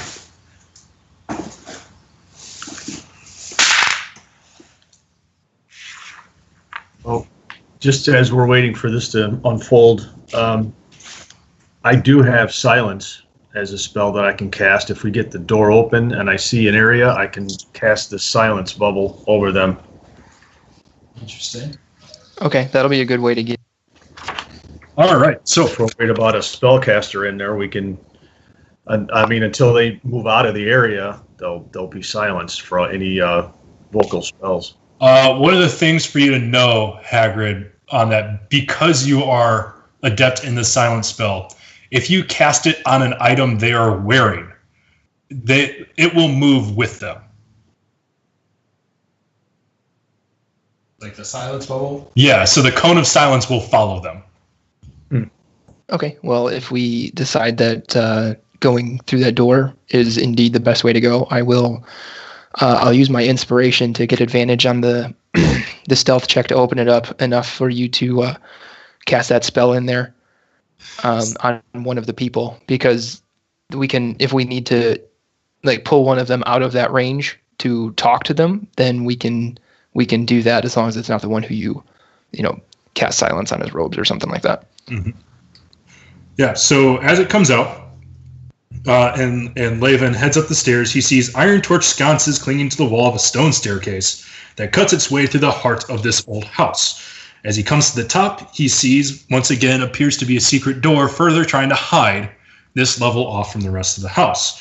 He slowly opens the door. He creates a small creaking sound, but it's not enough to, in his mind, alert anyone, and he sees a servant's closet where coats and aprons hang from hooks against this wall, from hooks against the wall of this room, and boots are neatly lined up against the wall. It looks like this is where people kind of put away their outdoor clothes for when they work inside the building. This is a weird way to get to the basement. Go ahead and roll a common sense check.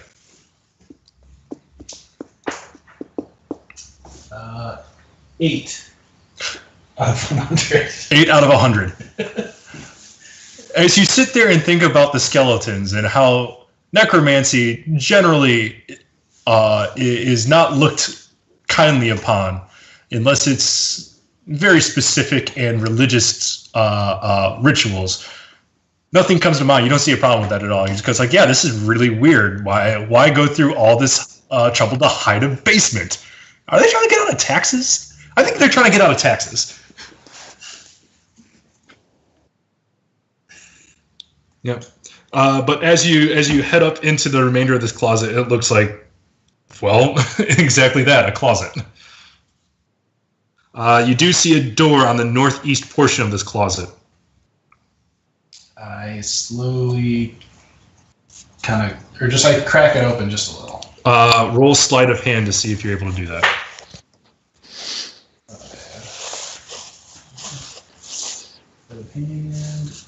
14.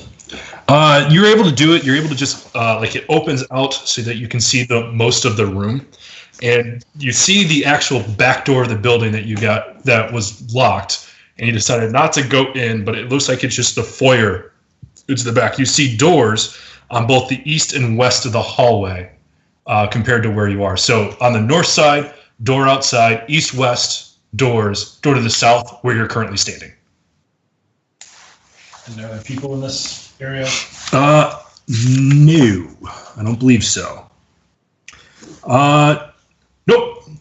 It is just a vestibule room, a foyer, very tiny foyer, if you will.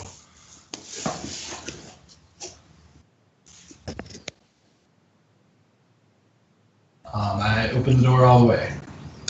As you go through, you open up. It didn't make any sounds. It looks like this is one of the few well-oiled doors that you've ever come across in your life. And there you have it. The door has been opened. Nothing changes.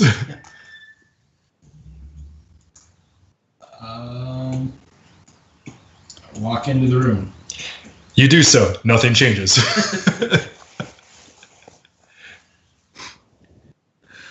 You said there were doors kind of in each direction? Yes, so the door to your north, you've seen the other side of, and you know it leads outside. The east and west are doors you have not seen before. Let's check out the east door. East door leads us to room D. Laven, obviously, I'm not with you, and I can't really say this in your ear, but how far are you planning on exploring without any backup? As far as it takes. I just sort of assumed somebody was following me. At this point, you see a storage room. This room holds crates of, as you rifle through what appears to be old clothing, as well as 3 barrels of drinking water, 2 empty wine barrels, and 1 full wine barrel. This wine barrel has Red Dragon's Crush on it. And then on top of it, you see a little pouch. I pick up the pouch. It sloshes a little bit. I give it a taste. It tastes like blood. Oh. Roll a d20. Add investigation. Investigation, so that's 12. Yeah. Regular, ordinary, mundane blood. Cool. Ew.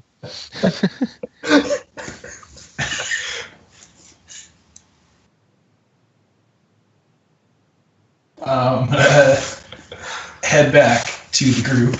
You do so. So Roll, you know what? Roll stealth to see if you just go, oh god, that's good, while tasting the blood. 23. You both are managed to remember that while you're being a blood connoisseur, you're supposed to be quiet right now, and you didn't go full Kevin from The Office. What? Drop a whole fucking thing of chili? Well, they're trying to be as quiet as possible for as long as they can, and then he cracks open a candy bar and has to go, oh yeah. Oh, that's right. Welcome to Jaygeons and Dragclarks, brought to you by the cast of The Office, apparently. We do like to get stuck on our references. Next week will be a Scrubs episode. Guess I'll have to start watching some then. So Laven is back. Yep. So we can get upstairs, and there's an empty room. There's one door I haven't tried yet. What's up there? Barrel of wine or blood or something like that. Well, I know you and you tasted it. What was it? Nothing too special, just like regular old plain blood classic. All right, no blood light. Got it. If you don't already have inspiration, please take it.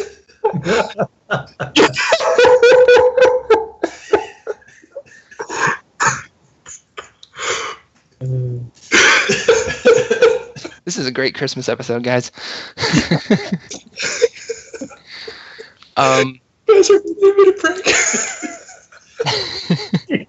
That's fine. You can catch your breath. I'm gonna talk to the party a minute. Talk amongst yourselves. So, Laven, is there anything up there that you think we need to investigate before we try to burn the house down? Interrogate and/or kill the people who are behind the secret door? Yeah, I mean, there's one other door up there that I didn't try. I thought I shouldn't go too far without bringing somebody else along. What a great conscience you must have. I do have a question though. So when you went upstairs, did it just open up into the rest of the house, or did you have to go through any rooms or hallways? You sneak through the closet for some reason. Go through the closet, but there's just the entry room kind of. So you're telling me that we're in basically a hidden part of the house? Yes. Okay. So when you came out of the closet, what did you see? Rainbows. Coming out of the closet, it was like an entry room kind of. So there's a door to the outside and a door to the wine storage. Esmeralda just looks at you and goes, how'd your parents feel about that? Why do you think I'm here right now? Oh, I'm sorry. That explains a lot. He's excommunicated. Sorry, it gets better. Wait, is that blood? Yeah, this is why I got kicked out. Oh, okay. I totally went a separate direction, and this still doesn't make any sense. As you were. All right, so what do you guys think? We're in a part of the house that's kept entirely secret, which to me is telling, and there's still a room to explore upstairs. Now, do we want to go up there and potentially run into the purveyor of this fine establishment. Who's to say he's not behind that wall in that room? Right. That's the thing, is like, if someone's upstairs, I don't want to blow what sounds like a really good chance for us to crack this door open and, stop them from being a threat. Before we have a chance to do something. Well, up into the house and leave them down for us. Well, if we go into the room, we can kill whoever's in there, take the robes, because obviously they belong here. So we won't be questioned if we're wearing the same apparel as those in the room, one would assume. I'm pretty sure for a house this size, they'll know exactly who works here. And I can't change my appearance too well. Hey, I got those belt buckles of Strahd illusion we can put on. Really fuck with their heads. I mean, technically, I have 2 disguise kits now. Thank you, Esmeralda. And I'm pretty good with that kind of stuff. Points to Goliath. I'm pretty sure we can people will notice that a mountain of a man is a recent hire. Look, I'm really good with cosmetics. I think I can make him look like a really tall woman. We'll call him Helga, and he'll be the new masseuse. There's so many areas of logic here, I'm not sure where to start. Look, I've done this before.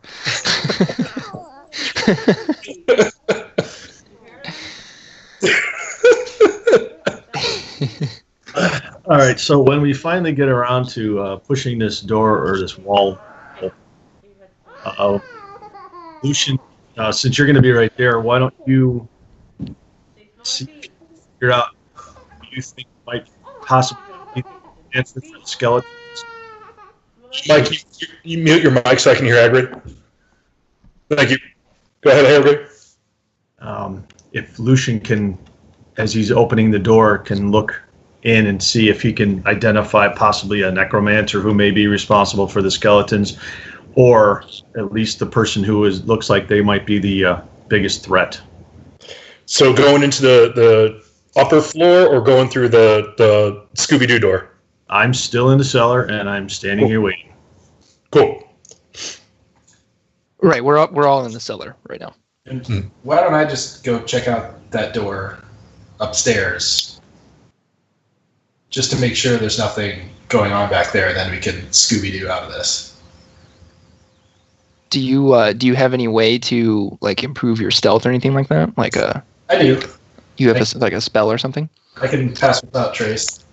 Okay. Maybe Toni, you could go with Leovan. Yeah, I can go with him. That way he's not exploring by himself. I don't feel good about that. Right. If anything, listen for a loud bang. It just means that something went wrong and I blew myself up again. I think your thunder cannon makes a pretty good racket too. It's a pretty good signal. If I cast Pass Without a Trace now, are we all going to have it? So Pass Without a Trace is not based off of specifically when you cast it. It's how close they are to you. And the issue with casting it in a house like this is that they have to have a line of sight with you. Okay. So in other words, it's got a range of 30 feet, right? So as long as Tony's within 30 feet of him, he can move through the house with Leovan? Yes. Okay. Because to me, that's the important thing. Hagrid and I, we can stand around down here and not move and be fine, I think. Okay. Which definitely seems like a logical option. So that is a 5x5 room here. So just for future, we're drawing the Scooby-Doo door right now. And there's your Scooby-Doo door. Okay. All right. So as you make your way up, you're back into the servant's closet. There are boots. One is surprisingly tall, almost the size of the gnome. But not like Goliath tall, more like tall, wiry boots. You guys head back into the vestibule, and you see the door open to the east. You kind of look longingly in there to see if there's more blood. You don't find any. I guess we'll go back to the west door. All right, so that gets us to H. Go ahead and both of you guys roll stealth. Yes, with plus 10 due to pass without a trace. So 24. Which one was that? That is H. My stealth is 21. All right. As you open the door quietly, you see the servants' quarters. The furniture in this room are bereft of any imagination. 4 simple beds with equally austere wooden chests at the foot of it.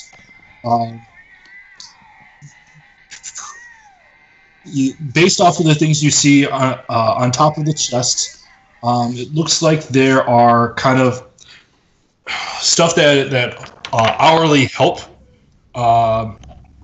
This looks to be like their shared room.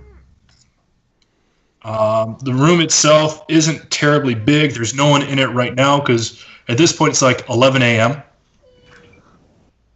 So as you don't see, you see a door to the southeast here because you're currently on the northeast, and the southeast there's another door. Was there anything in the chests? As you roll investigation.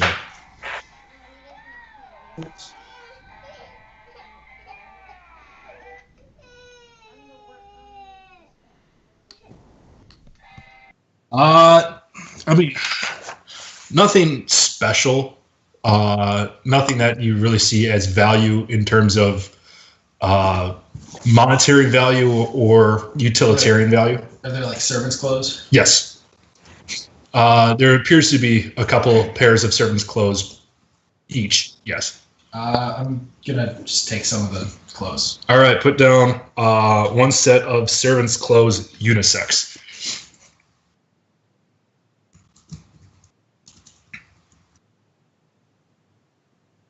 Okay, and then medium size, and that's like medium, so like humanoid. Probably too big for the gnome. Probably too small for me. No, they'd be about your size. Okay. Too small for the Goliath, but.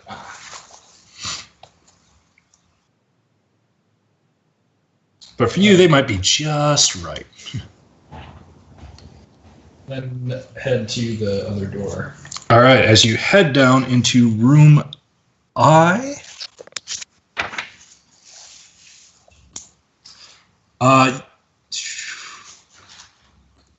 roll stealth again.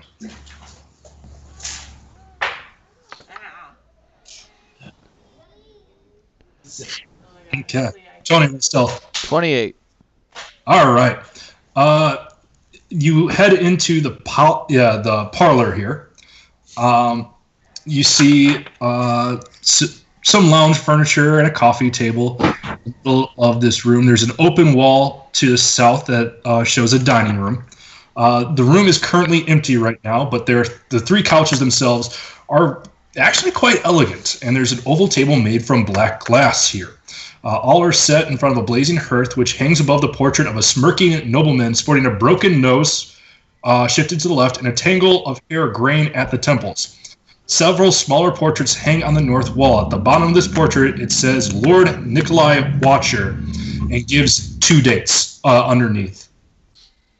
And it goes from 3BS hyphen 23rd Ascension.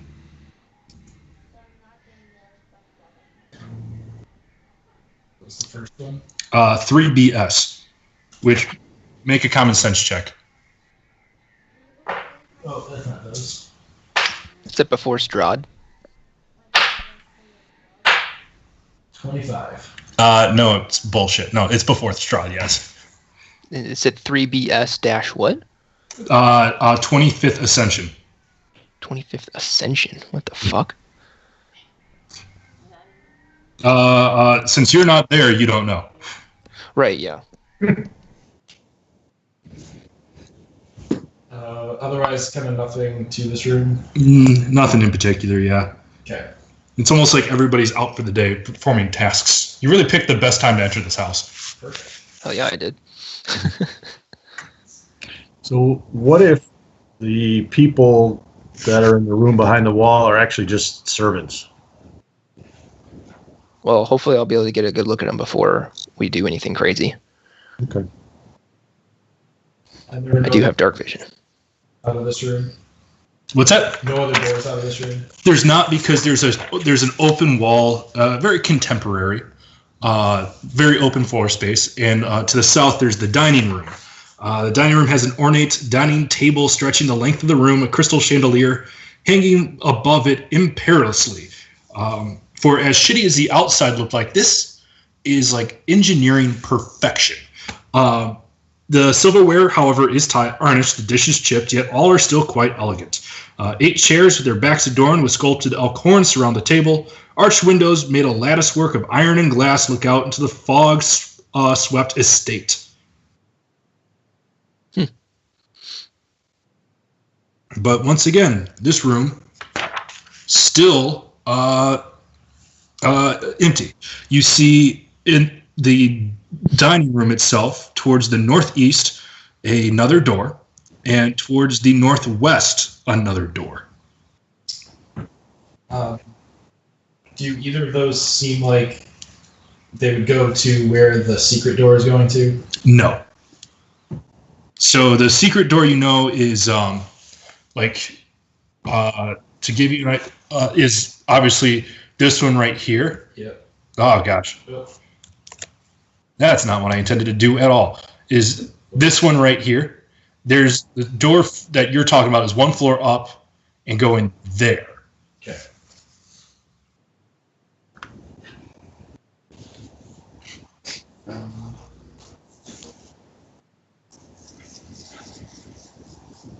Tony, do you want to keep checking it out up here, or you want to go back and just use the secret door? I think we should see about finding a bedroom or further investigating for a safe vault, something of the said information that may said type that may contain information on Strahd, possible weapons, so on and so forth. Okay. Well, let's keep creeping through the house. All right, we're going to pause right there and head back down into the cellar. Esmeralda, Hagrid, and Lucian, is there anything you guys want to do at this time?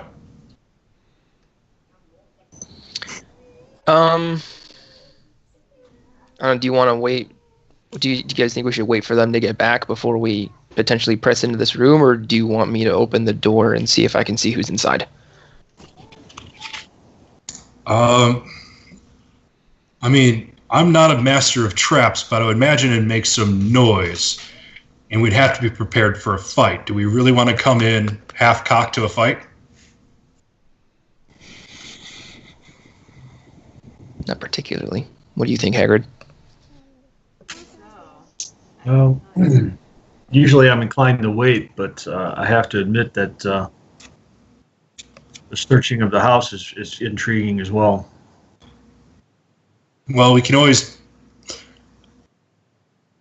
Did you get any idea of what they're talking about in there? It was Gaudy Book Club? Basically, yeah. They're talking about... It seems like vampire smut going on in there. Well, they'll talk until they're too embarrassed to look at each other then. We got some time. We can head up. Yeah, that's kind of what I'm thinking. If it's that... If what you're hearing really is that mundane, then chances of us getting ambushed from behind by them doesn't sound very likely. Okay. I mean, what the biggest weapon here is their own embarrassment. I mean, come on. All right. Well, then let's take a chance and join Toni and Laven. All right. Based off of what has already been researched through the hunt, you guys are able to join the remainder of the party,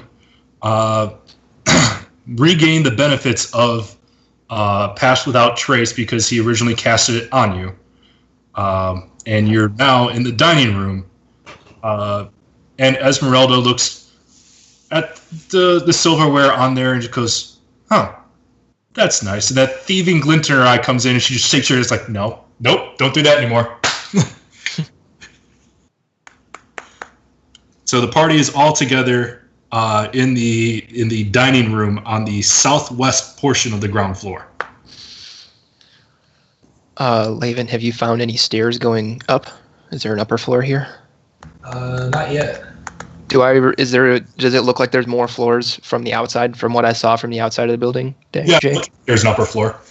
Is there like 1 or 2 floors above? One more floor up. One more floor? Okay. Your casing of the joint. Right. For sake of brevity, in the casing of the joint, have you guys been looking for, like, hidden cubbies? You know, like maybe behind that picture of that nasty nose dude?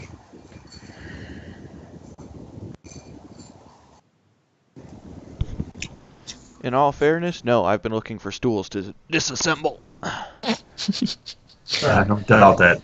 He was asking if you guys had checked behind prominent items to see if there's like. No, I didn't. We were more concerned with getting caught with our pants around our ankles, being somewhere we don't belong, and At this point, Esmeralda just go. Tony. Yeah, just pull them up.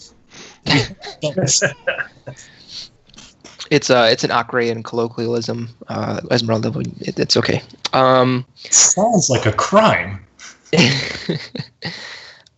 Can Haggard and I look at that picture without leaving the pass without a trace bubble, or are we too far from that?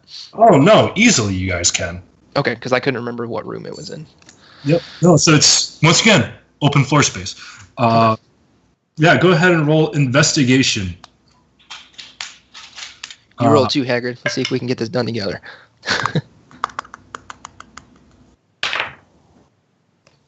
Adjusted 18. And I got an adjusted 20. All right.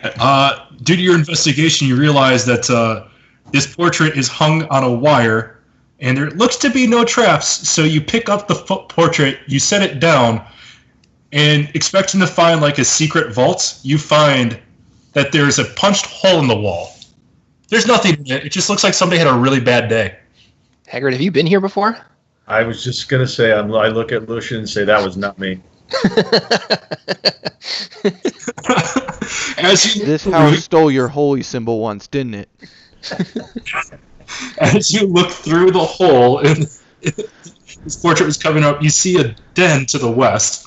Wood paneling, embroidered rugs, colorful furnishing, and a blazing fire make this chamber stifling. Mounted above the mantel is a elk's head. Across from the hearth, a tall, slender window looks out over dead gardens. You sit there and you're able to see an outline of somebody, and he rolls a natural 2 on perception. He just kind of hears the portrait come up and down, but really isn't able to make heads or tails of it. He just goes like, huh, like when you're 100 stealth in Skyrim, and someone finds you and you just crouch, and then they instantly don't know where you are. That's this guy's level of noticing shit right now. Okay. And the den is on the other side of the wall, right? Yes. So if I made just a little bit farther down, time to draw more shapes. And that, obviously, that room Laven and Toni had not been to yet. Mm-hmm. So on this one, please don't. I'm going to mark off which wall shouldn't exist. Okay. So 3 by 5 there. So this wall right here doesn't actually exist. Okay. 2 boxes intersect. On this one, there's kind of like a cannonade on here. So on the west side, they're like angled walls. So let me draw those lines. I'm just doing this for speed right here rather than looking like it should. Yeah, and then when you guys were over here and looking, you saw a guy like here looking out the window.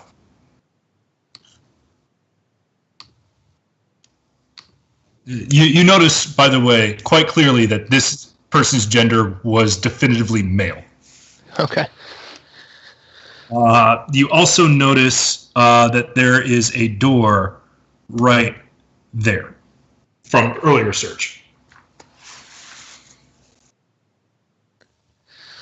Can I see through that hole anything of particular interest in the den?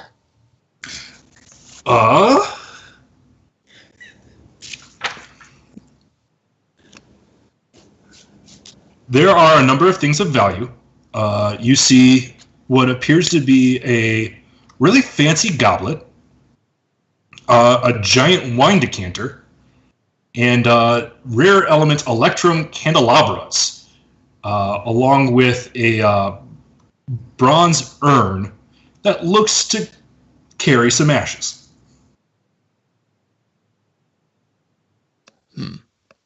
Candelabras could probably go for a good amount of money in Acre. Obviously, we're not going to get much for them here.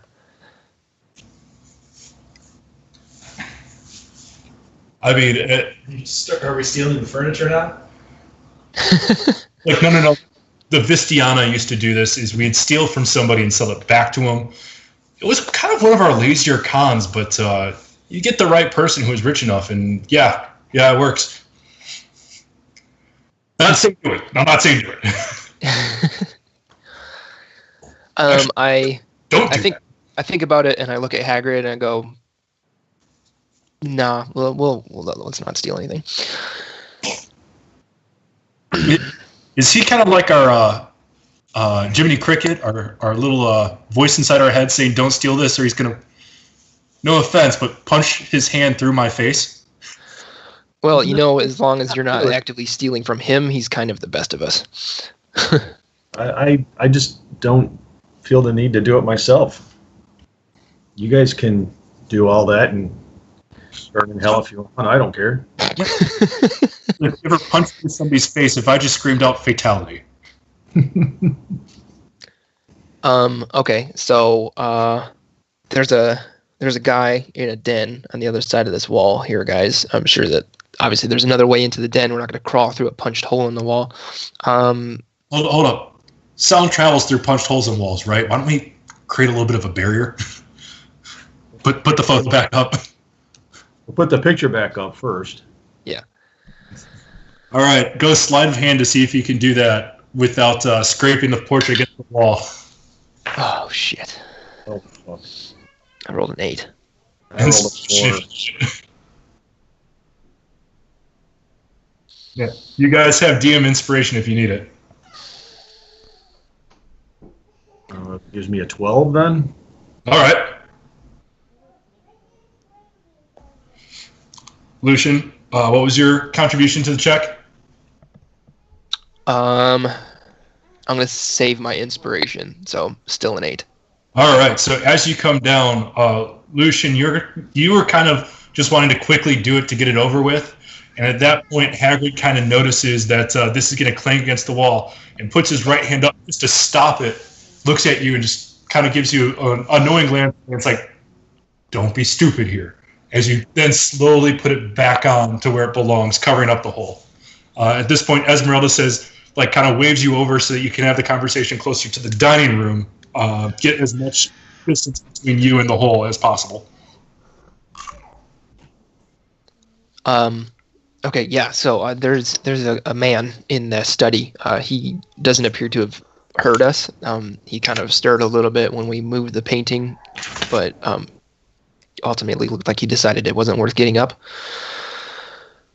There looks to be like some valuable items in there, but other than that, I don't know that we need to go in there unless we want to talk to that guy for whatever reason. Still trying to find this wealthy ally. Maybe it's him. True, but Erwin said that it was the lady of the manor who is the one who is. I think so. Yeah, do you guys spend all of your plan just going up to directly who you need to talk to without any idea of how to convince them of things? I'm pretty persuasive. I mean, this guy is by himself. We could probably just grab him. Yeah, I mean, what's he going to do? Attempt to shout, we cast silence on him, rough him up a little bit, and then when he realizes it's a bad idea to talk loudly, we ask him questions.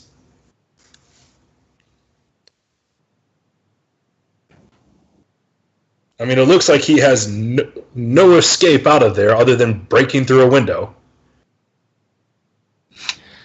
Yeah, I could try to like sneak up behind. Did you say he was like in a chair, Jay? Like a plump? No, he's standing looking out the window into the dead gardens. Oh, okay. I could try to like sneak up behind him and like cover his mouth while we convince him that it's stupid to say things. While holding a knife to his throat, maybe? Sure, yeah, I've got plenty of those. Just one? As she kind of pulls out her hand axe. I'll hold my hand around his mouth and I'll hold my the flame tongue dagger up near his neck so he can feel the heat from it. See, now guys, this is a plan. You could put a thunder cannon to his genitalia. I'm sorry, what the fuck is that? Let's make sure we get it in our grasp first. His man sausage. There, that answers your question. No, I'm going more with what that is pointing towards the thunder cannon.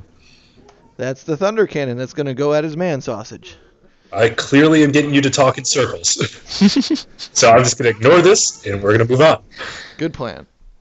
Okay, yeah. So let's, I guess, sneak around so that we can be near the entrance, and hopefully I can sneak up using the pass without a trace. Yeah. So just to let you know, Esmeralda rolled a 25. On stealth. Yes. Plus whatever her modifier is, and on the it passed. I have a 28. Pass.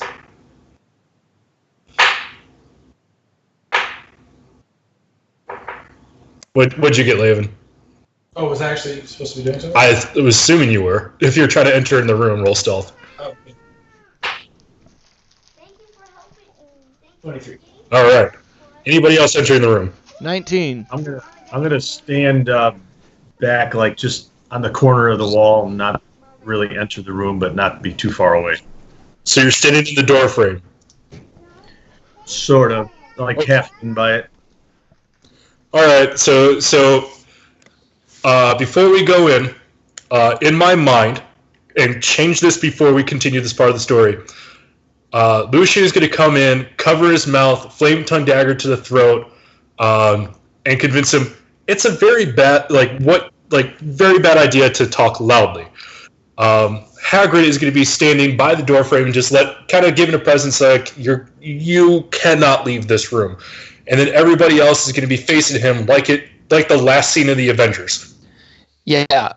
When I grab him by the mouth, I'm gonna turn him. So I'm gonna slowly turn him around to face the group and the door, and I'm gonna motion with my dagger while still covering his mouth towards Hagrid, and I'll put the dagger back to his throat, and I'll say, "Now listen, it's in your best interests." We're gonna pause you right there because I don't want to go down a false narrative. Okay. Before you do that, I'm going to have you roll one more stealth and one sleight of hand in that order to see if you're able to get that close to him without him noticing, and if you're able to make that much motion with your dagger as intended. Okay. All right. So stealth. Oh, that's a cocked die. That's next roll. Yep. Keep your pass without a trace. Stealth is 21. Oh, that easily passes, and now your sleight of hand. Sleight of hand. That's a 10. Adjusted or? Yeah, adjusted 10. Okay, as you go, you're able to get around him. When you try to cover up his mouth and make the motions with the dagger is fine, but your ring finger accidentally fish hooks him a little bit. And this is also the same hand that got the Vicks Vapor Rub. So he kind of just writhes a little bit at the taste of Van Richten's Vapor Rub. Okay, but he's silent. Yeah. Yes. Okay. So again, I turn him around so that he can see the rest of the party, and I motion towards the door where Hagrid's form is visible. And I say, "Now listen, friend. It's in your best interest to stay quiet when I move my hand away from your mouth, because you see that big hulking figure in the hall? Mm-hmm. He likes to cast a spell he calls Silence. But here's the kicker. He doesn't actually know the spell. His version is ripping out your tongue." Mm-hmm. So Do we have an understanding? Mm-hmm. Mm-hmm. Nod your head, yes or no, if we have an understanding. He nods his head yes. Okay. So I let go of his mouth, and I circle around to his front and maintain the dagger of venom, or the flame tongue dagger at his throat, so that he can. He begins to like make a heavy breath. He goes, "By the way, your hand tastes terrible." Thank you. Stop licking it then. So still holding the dagger to his throat, I ask him to state his name. Isaac. Isaac what? Izek. The last name is wait for it. That's the wrong way. Strazani. Isaac Strazani. Okay, Isaac Strazani. Why are you here in this house? I work here. I work here. This is what I do. These are things that I do. I work here. Shh. You work here. Got it. What do you do here? I work. Yeah, what is your job? I'm kind of I do things that Lady Watcher needs done. There's a certain amount of discretion in my job, but you can say it's financial advising. Where are the Watchers? There's only one Watcher. Lady Watcher's out right now. Her and her daughter. They're at the Burgomaster's and they're trying to arrange a wedding. But don't tell anyone else this, otherwise it's my head. But the reason why is so that she can kill off the Burgomaster's son, and then her daughter becomes the new Burgomaster, putting her in power.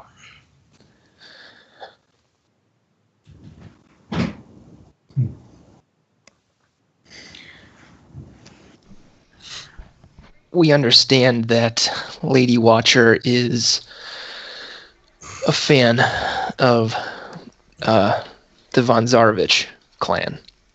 Is that correct? I don't know what you mean by fan, but she doesn't openly detest him. Where could we find all of those, discrete documents that you obviously know where they are at that could, be of use to us?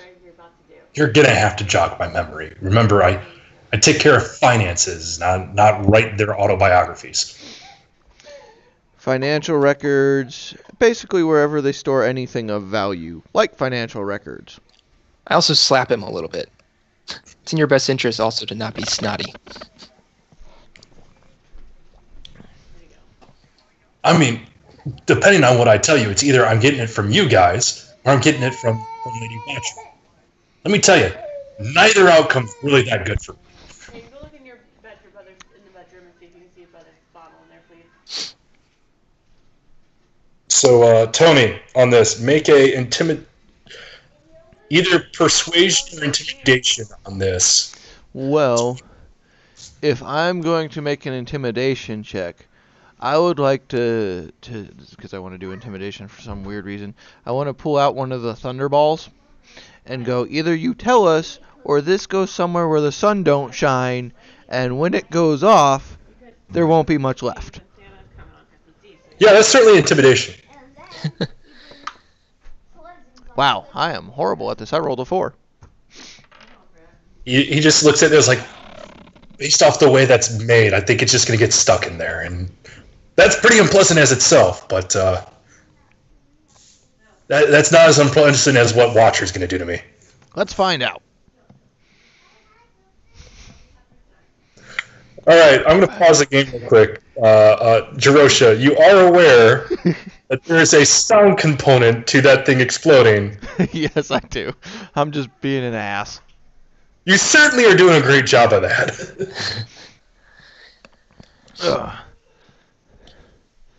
So now I have to ask, are you just continuing to threaten, or are you following up on your threat? I'm just continuing to threaten.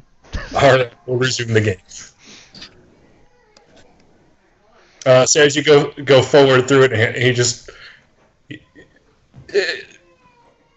make another intimidation check With what? with disadvantage. Alrighty. 7. It did not change the result of his resistance to answer that question. Fuck it, I'm disassembling a stool. Find me a stool. You found chairs. That'll work. Yeah, all right. We're looking for where Lady Watcher would keep her sensitive information, valuable items, some sort of safe. I'm sure you know where that is. Oh, that? Yes, I certainly do. But what protections do I have in order to make sure I don't, bite the end of a silver blade? We're going to find it regardless, but you're saving us a little bit of time. So, if anybody asks, you didn't tell us. And how about 10 gold for your trouble? Oh, great. I'm going to ruin my own life for 10 gold. That's a great amount. How about 1,000 gold? How's this going to come back to me? I'm the only one that knows where this information is other than Lady Watcher. So if she didn't tell you guys, that leaves a very short list as to who happened here. And how the hell are we going to get people to just be in here long enough to be able to search this and find it by mere accident? Clearly. I agree with that point. So basically what he's asking is, how can we give him asylum or get him out of here so he doesn't die for having given us this information? Yeah, that's kind of the long and short of it. Well, I guess we could sneak him back down through the cellar.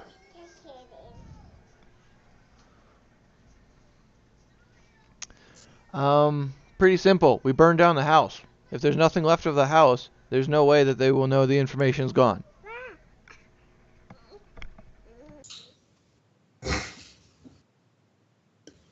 Esmeralda kind of looks around, is waiting for objections. She goes, "Really, guys?" It's kind of our thing. Just an exasperated really. How is arson always our first idea? It's just his fault. Not Are we yet. supposed to be the good guys? Yeah, these are bad guys, so we burn down their house. It's a cleansing fire, It takes evil out of the world. Oh my god, we're just replacing one evil with another. Look, I know cleansing fire. That's not what you're doing. Is that the clap then? Is that the cleansing fire? Look, Isaac, if you give us the information, and it turns out to be true, we'll sneak you out of here with us. And they'll make sure I never bother you again. Well, no matter what, I don't want you to bother me ever again, so that's... They'll make sure of it, though. Alright, now, are you able to at least get me out of town so I have a chance to run? How much do you weigh? Sure. Just tell him whatever he needs to hear. Make him a disguise. Yeah, we can get you out of town. Alright. You need to go up into the upper floor. Find... Nope, too far. That's the coffin maker's shop.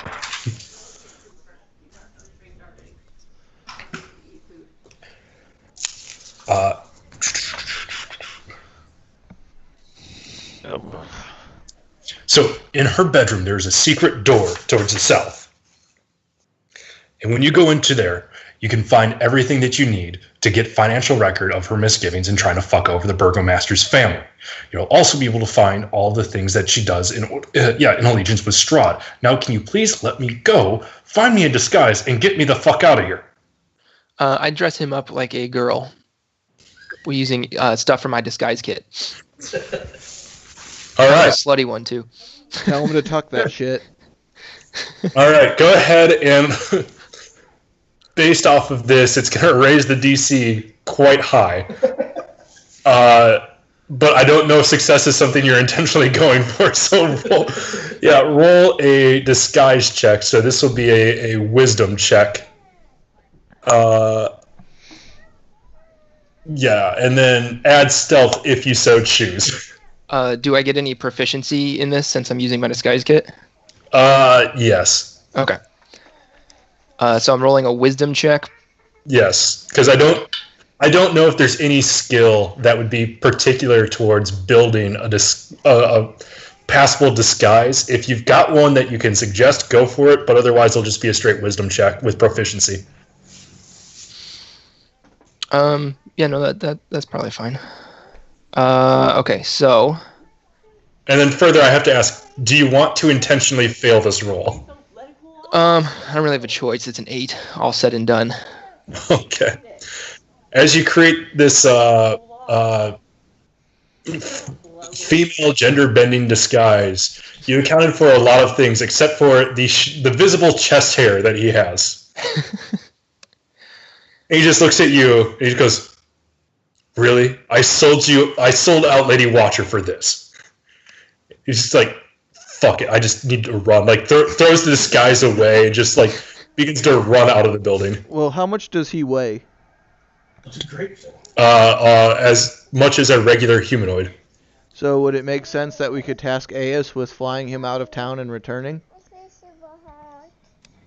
I mean, it's definitely an obvious way to go about it. That's what I want to do. All right. I want to hear him scream like a girl as Aeus picks him up without warning outside.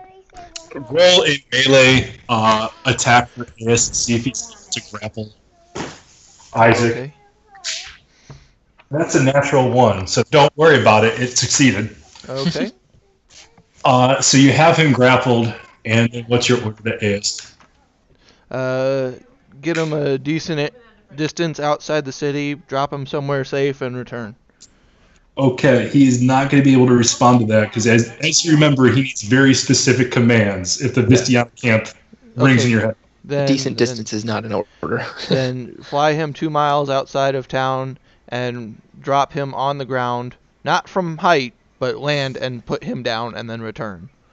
All right. Just as your common sense would aware, is that would take him the better part of the day, so Aeus will be gone until tomorrow. That's fine by me. All right. So that's accomplished. I still want him to scream like a girl, though.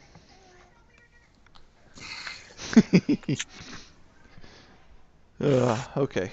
Aeus takes his talons, and it grabs it around his thigh and clips his sensitive areas a little bit. And you do hear a high-pitched yelp. Good. Okay, I'm satisfied. Let's go get that crap. As he begins to walk on his wings in order to get out of the building, so he doesn't blow through a window and clearly alert you all to your presence. Or alert others to your presence inside the Walker house right now. Oh. The only reason that happened is because Pass Without a Trace was cast. Alright. Alright, shall we upstairs? Upstairs we shall. Does anyone know what the stairs are? I'm assuming it's through this door that we haven't checked yet. As Esmeralda opens the door a little bit and just back to the door, facing you guys, just opens it, and there, of course, stairs. Of course, the one door I didn't try. Well, you did some of the research that allowed me to feel really, really cocky about this being the right choice. That heads up towards... And of course, you missed the kitchen where people were at. Gets us to L. A hallway with the window at each end wraps around the staircase railing. Framed portraits and mirrors festoon the walls, surrounding you with judging looks and dark reflections. You hear something scratching at one of the many doors.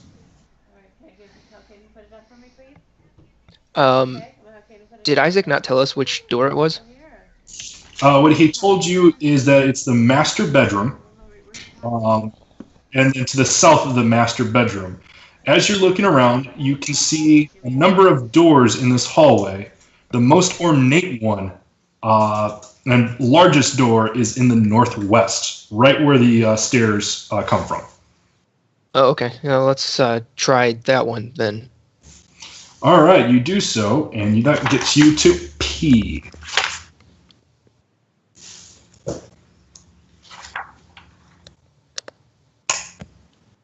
I'm sorry. Oh, I'm sorry. I misled you. Isaac should have said that it's in the library and not the master bedroom. So we will revert that. The door that you chose leads to the library. So we got to the right spot. I'm just an idiot. Okay. That guy didn't know the difference between a bedroom and a library? No, it's because right there is where they mark off the library. So I thought I missed that. And long story short, I'm dumb. Internet, I'm it. You don't need to tell me. The double doors to this room are. So as you open it, this room is crawling with cats. Bookshelves hug the walls, but most of the shelves are bare. Other furnishings include a desk, a chair, a table, and a wine cabinet. The room has an irregular shape, and none of the angles of this room seem quite right, as though the shifting of the house has set the whole place on edge, as if it was like one of the houses at the Wisconsin Dells that are just like designed to be weird looking.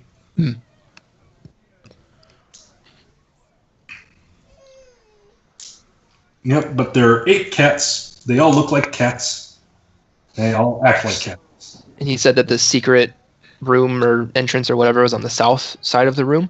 Yes. And hold on, I need to roll a D100 to see if there's something here. I don't like cats. Well, first off, who does besides the internet? Yep. So on the wine cabinet, there's a fine collection of wine glasses. There's some parchment, quills, jars of inks, wax candles, a wax seal, and you find a book on there. The book itself is looks to be a manuscript, an unpublished manuscript. It's called The Devil You Know. As you read through it, it's kind of a sultry, poetic manifesto written by Lady Fiona Watcher. It kind of details how worshiping devils can bring happiness, success, freedom, wealth, and longevity. And you have a very old letter from Lady Lovina Watcher, which appears to be an ancestor to a Lord Vasili von Holtz. And this is Vasili thanking Lovina for her hospitality, loyalty, and friendship over the years. And as you read this, there's some very, very overt tones that it was more than just loyalty and friendship that they were indicating. It appears to be a smut letter. And this is just what's on a bookshelf? Mm-hmm. No, this is what's on the desk. It looks like this is where Lady Watcher is writing manifestos and smut about vampires. She's a fanfic writer. Yeah, basically. I don't think that this is the understanding Strahd better. Is there like can I look for like a secret? I don't even need to look that hard for it. Let me make sure that I have the right thing here, because maps have fooled me once before. I need Q. Avenue Q. Avenue Q. There we go. I mean, because you knew exactly where the secret door was, you find what appears to be a couple of bookcases, and the books on there don't appear to match anything else like in the library. It's almost obvious that this is the one bookshelf here that's not about vampires, and it just sits there and says like secret doors as easy as ABC. You pull that book because how painfully obvious is. As much as these guys are menacing villains, they're also kind of stupid as fuck. And behind this bookcase lies a dusty 10-foot square room with a curtained window and shelves lining 3 walls. On the bottom shelf rests an iron chest with that's already opened. The other shelves are bare. So basically, it's a room with an iron chest in it that's open? Yep. All right. I look in the iron chest. All right. You find a number of things, so get your pens out, bitches. Okay. You find a silk bag containing 180 electrodes. Wow. Each coin bearing Strahd's visage in profile. You find another leather bag containing 110 gold pieces. A wooden pipe that looks heavily used. It's been passed down through many generations of Watcher patriarchs. 5 scrolls. They do not look magical at all, but they're deeds for parcels of land given the Watcher family by Count Strahd von Zarevik a number of years ago. Okay. Another copy of The Devil We Know, this time in leather binding.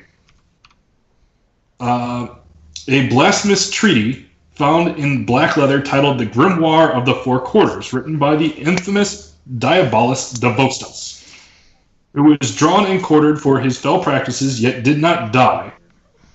And then you find more and more of these love letters. In addition, you find something that looks like a very fine level, fine journal. This leather is of the highest quality. It's jeweled. And what it just sits there and says, the Tome of Strahd, the life and times of the Vampire Ascendant. Yeah, I want that for sure. Mm-hmm. At that point, as you open up and read it, you sit there and see it's ornate cursive. For starters, does your character know cursive as the written language? That's a thing? I mean, unless your character's illiterate, I'm going to assume it's yes. I mean, I have an intelligence of 16, so I'm assuming I can read and write cursive. I would assume that as well, because it's only burnt me once before where I was going to hand somebody something to read, and it goes like, oh, by the way, my character's illiterate, but it doesn't want anybody to know about it. I'm definitely literate. So as you read this, it's almost like you can hear Strahd's voice in your head, and it just goes, I am the ancient. I am the land. My beginnings are lost in the darkness of the past. I was the warrior. I was good and just. I thundered across the land like the wrath of a just god. But after years and years of killing, once again, this is actually, you can read this, actually written in cursive, and it's kind of messed up. Yeah. Yeah. After years and years of killing, they wore down my soul as the wind wears stone into sand. All goodness slipped from my life. I found my youth and strength gone, and all I had left was death. My army settled in the valley of Barovia and took power over the people in the name of the just God. But none of God's grace or justice found them. I called for my family, long unseated from their ancient thrones, and brought them here to settle in this castle Ravenloft. They came with the younger brother of mine, Sergei. He was handsome and useful. I hated him for both of those things. From the families of the valley, one spirit thrown above all others, of rare beauty, who is called perfection, joy, and treasure. Her name was Tatiana, and I longed for her to be mine. Well, that's creepy as fuck. I loved her with all of my heart. I loved her for her youth. I loved her for her joy. But she spurned me! Exclamation point. Old One was my name for her. Elder and brother also. Old One was my name to her. Elder and brother also. Her heart went to Sergei. They were betrothed. The date was set. I was friend zoned for real. This sucks. Emo words. Continuing on. Oh. With words, she called me brother, but when I looked into her eyes, they reflected another name, death. It was the death of the age that she saw in me. She loved her youth and enjoyed it, but I had squandered mine. The death she saw in me turned her from me, and so I came to hate death, my death. My hate is very strong. I would not be called death too soon. I made a pact with death and a pact of blood. On the day of the wedding, I killed Sergei, my brother. My pact was sealed with his blood. I found Tatiana weeping in the garden east of the chapel. She fled from me. She would not let me explain, and a great anger swelled within me. She had to understand the pact I made for her. I pursued her. Finally, in despair, she flung herself from the walls of Ravenloft, and I watched everything I ever wanted in life fall from my grasp forever. It was 1,000 feet through the mists. No trace of her was ever found. Not even I know her final fate.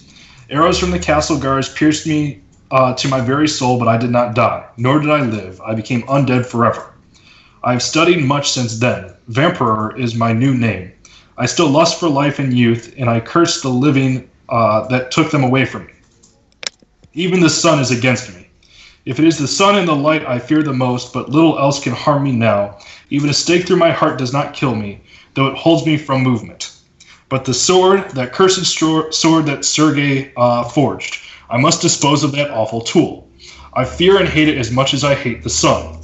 I have often hunted for Tatiana. I have even felt her within my grasp, but she escapes. She taunts me. She taunts me. What will it take for her to love me now? I reside far below Ravenloft. I live among the dead and sleep beneath the very stones of this hollow castle of despair. I shall seal set the walls of the stairs that none may disturb me. And that is the Tomb of Strahd. And that is where we're going to end the session because you guys have all leveled up. Woohoo! I will get you guys copies of the text so that you can refer to it. Perfect. Yeah, so sorry about not having you guys get into battles, but you literally avoided every one that could have happened. You sidestepped every goddamn fight. We're crafty fuckers. Like I told Leovin, if you guys failed 3 times on that puzzle, a blue dragon was going to come down and assault you guys. Holy shit! No way. So it wasn't ancient blue dragon. You had a strong chance of beating it, but someone would have dropped. Probably me. Probably me. Yeah. So it's this is kind of like the prologue episode where the battles were a lot better hidden. Well, we still, at least next week, get to go into the basement and murder a bunch of idiots. Mm-hmm. I think that's going to be step 1 next week. Mass murder.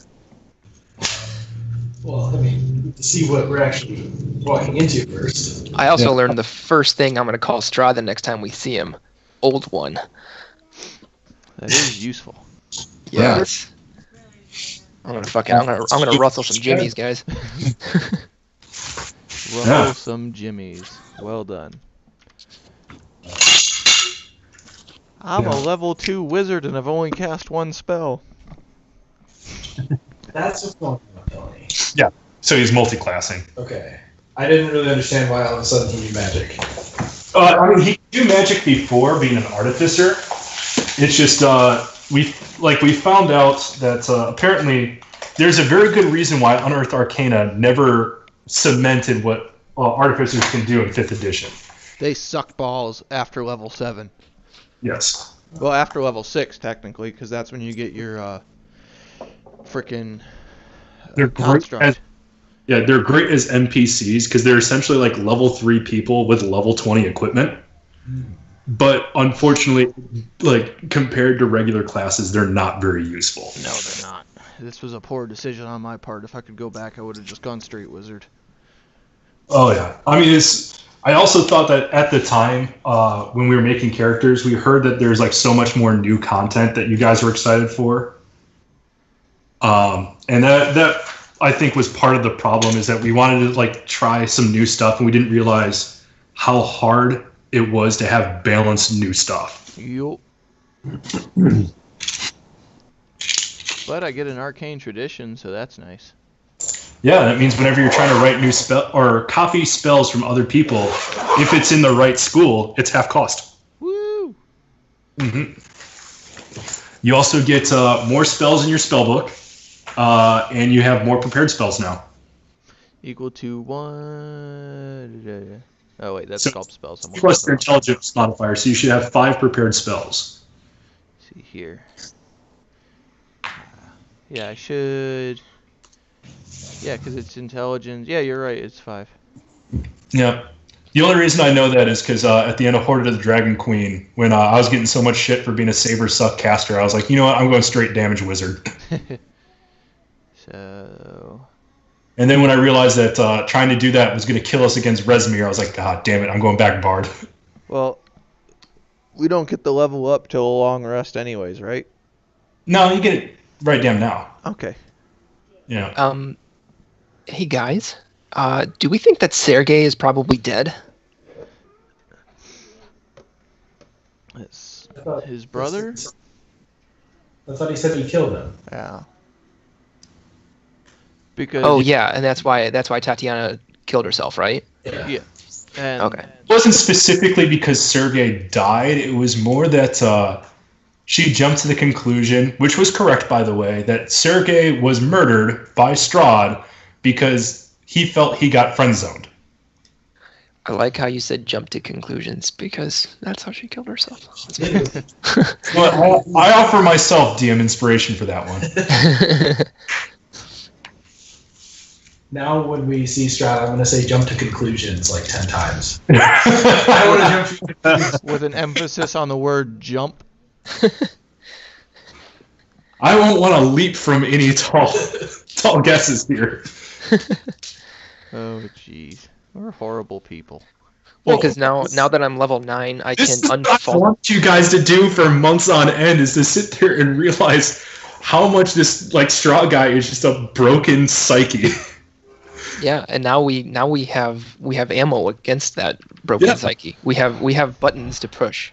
Because this was by far the most that you guys talked to each other, which, by the way, very entertaining for me. I've never laughed so hard in D&D. So first off, I want to recognize that, and I want to say I support this. I would love to see. I'm trying to remember what the actual term for falling from a great height is referred to as, and I can't, but that would be another word that we could throw at Strahd. You know what? Just for this, you guys all buy a thesaurus. And you're looking for as many fall synonyms as you can. That's funny. Yeah. But yeah, because like now that I'm level 9, I can unfailingly create false identities for myself. I can't establish an identity that belongs to someone else. But I mean, if Jay would let me, I could potentially do one of someone who doesn't live anymore. I'll take that on a case-by-case basis, yeah. Okay. Because it might be interesting to antagonize Strahd as Sergei. That one it definitely won't be like for like, because you don't really have a good description of him. That's true. But you can definitely make it. It's one where it's very clear what you're doing, but very clear that you're not trying to make a lifelike representation. You're trying to be a dick. That's the way I'd roll that one. Like a name tag that says, "Hello, my name is Sergei." Yes. It would look very much like when Michael Scott tried to be a two-headed character for Halloween. And there's clearly Michael Scott right there, and then a plastic head for the second one. Paper mache. Yeah. Oh, I'm sorry. Yes, paper mache. Oh yeah. Yeah. That's what it'd come down to. Is it's you know that the joke would land better if he instantly know, like, it's not like you're trying to fool him. It's that you're trying to sit there and say, we know you're a tool. We now know exactly why you're a tool.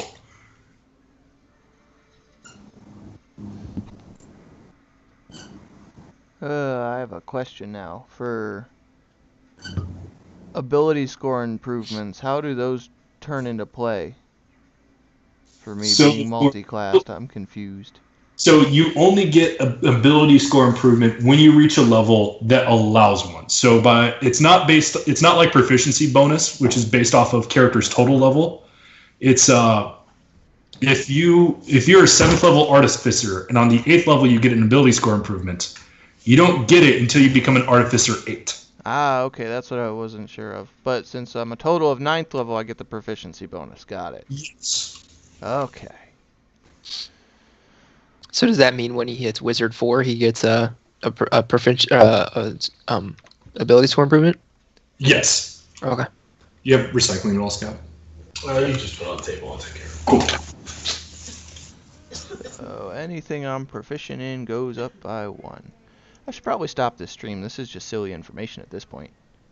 Well, I love the post-stream talks. I think that's our 3 fans, which is most likely us, should be privy to this. Thank you, Jay, for bearing with me and all of my insanity of learning how to multi-class. Yeah, it's because I did it wrong as a bard wizard, and I know it's a lot more to that than meets the eye.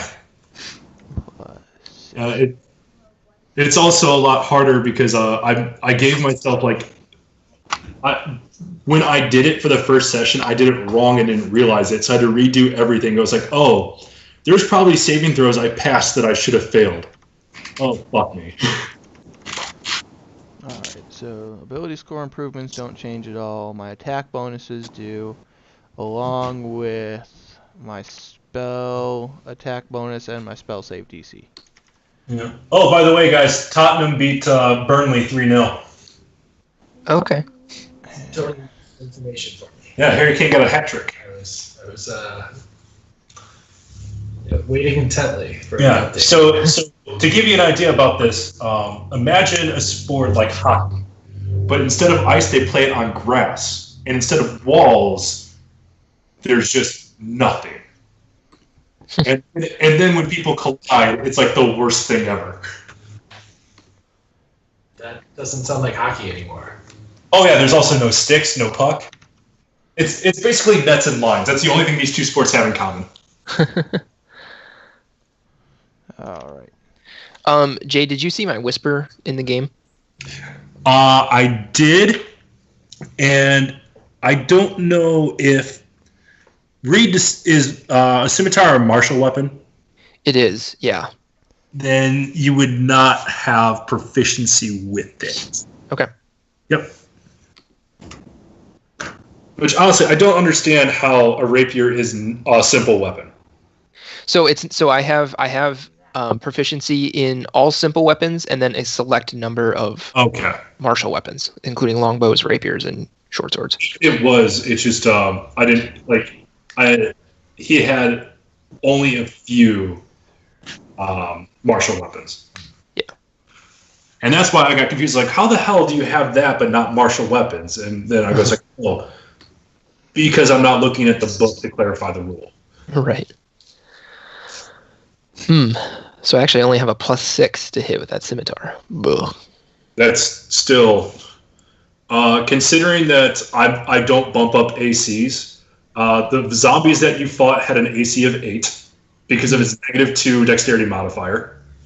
The skeleton warcasters had a DC of 13. Honestly, Raha Dean's had the highest AC so far at 18. You still have a lot of chances to hit with an untrained weapon. Yeah. Oh gosh, hips are tight. Probably from going 3 whole days without working out.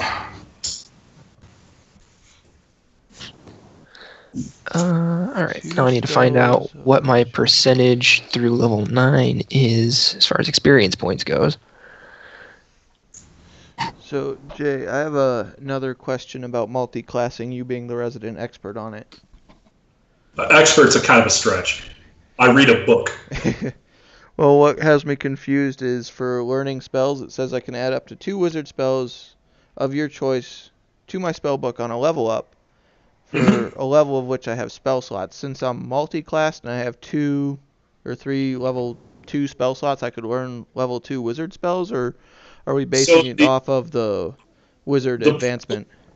The problem with it is, can you read the specific trigger? Is it based off of what you have spell slots for, or what you have wizard spell slots for? I'm just going off of Roll20 right now. I don't have the player's handbook up, but it says each time you gain a wizard level, you can add 2 wizard spells of your choice to your spellbook for free. Each of these spells must be of a level for which you have spell slots as shown on the wizard table. So that means it's wizard level spell slots. So you can't use artificer levels for it. Well, that's what I was wondering, because the multi-classing is what we're using for my spells. That's letting you know how your spells grow. Yes. So let me read this right now. I just want to make sure I'm not adding myself with too many spells based off of how you want to run this. Here we go. So each time you gain a wizard level, you can add 2 specifically wizard spells for of your choice for free. Each of these spells must be of a level that you have for wizard level for table. So what you have at the second level on the wizard table is 3 first level spells. And that's what they're going off of for this. It doesn't matter if you multi-class or not. Okay, that's what I wanted to be sure of. So when it how comes we're to interpreting.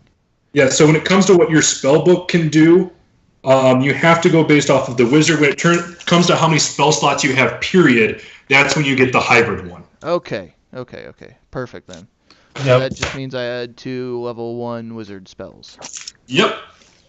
Okay. Awesome, thank you. Yep. Like I said, I just read a book.